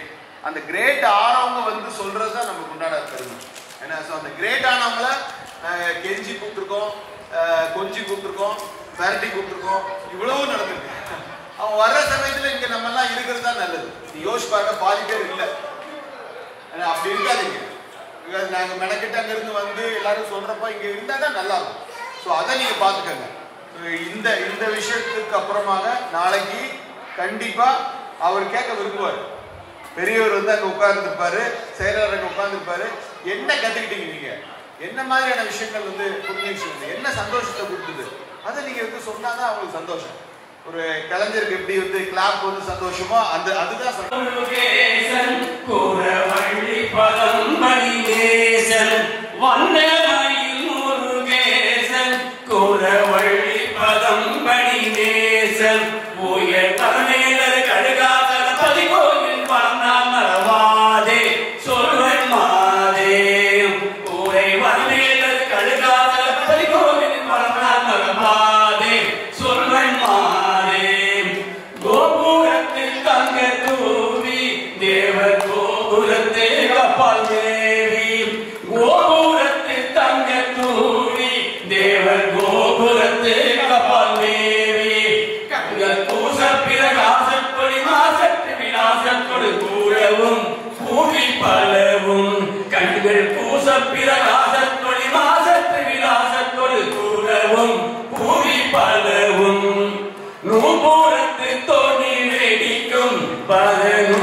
பல நுண்ணிடைமார்கள் நடிக்கும் அங்கே நுழைவாரிது முழவோசைகள் திசைவாசனம் இதியோ என தோக்கும் படி காக்கும் அங்கே நுழைவாரிது முழவோசைகள் திசைவாசனம் இதியோ என தோக்கும் படி காக்கும் சந்ததியில் துஜஸ்தம்பம் விண்ணில் தாவி வருகின்ற துன்பம் சந்ததியில் துஜஸ்தம்பம் விண்ணில் தாவி வருகின்ற கும்பம் ஏனும் ஜனராசியை வடிவாக கொடி சூடிய முடிவேல் தாங்கும் உயர்ந்தோங்கும் ஜனராசியை வடிவாக கொடி சூடிய முடிவேலே தாங்கும் உயர்ந்தோங்கும் உன்னதமாகிய இஞ்சி பொன்னாடும் நகருக்கு மிஞ்சி உன்னதமாகிய இஞ்சி பொன்னாடும் நகருக்கு மிஞ்சி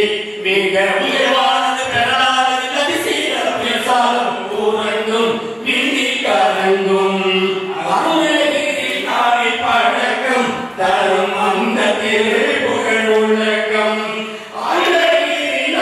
பழக்கம் தரும் அந்த திருப்புகழ் உள்ளக்கம் பல அடியார மொழிபோதிக்கும்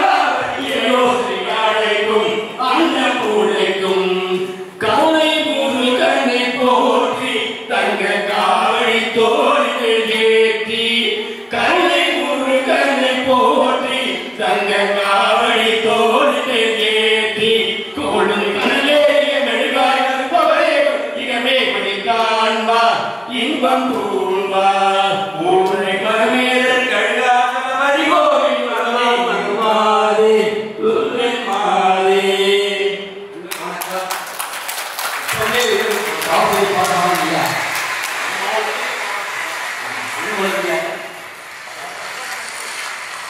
கோயம்புத்தூர் நேஷனல்ஸ் போயிருக்காங்க சார், யோகா நேஷனல்ஸ் பசங்க பார்த்தாங்க.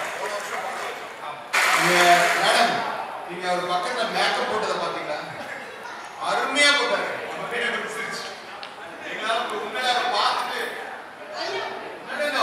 இந்த ஒரு பத்மேஷ் வந்து மேக்கப் போட்டுட்டு இப்படி பண்ண சொன்னார்ல, ரொம்ப நளினமா ரொம்ப அழகா பண்ணாரு.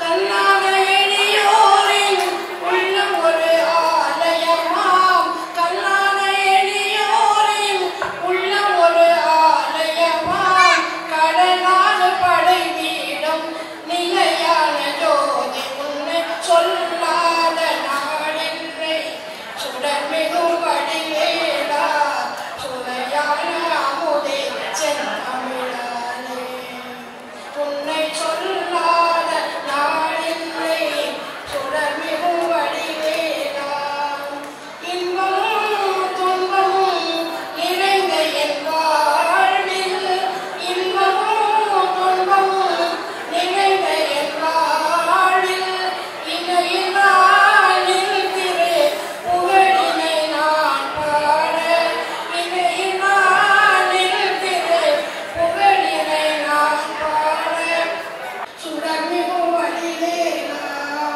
சுடர்மிகும் வடிவேலா.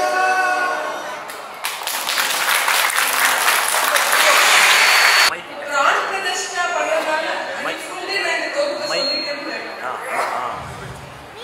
ஸ்ரீபதியாய் பார்க்கடலில் பள்ளி கொண்ட பரமா ராமனாய் அவதரித்த தினகரனின் குலதீபா மங்கை கோசலையின் மணிவயிற்றில் பிறந்தவனே ஜனகனின் மன்மதனை மணந்திட்ட மாபுருஷா யக்ஞத்தை மகரிஷிக்கு காத்து தந்த மாவீரா மலையையே பயத்து வந்த மாருதியின் பிரியாணேய ஜெகமெல்லாம் போற்றி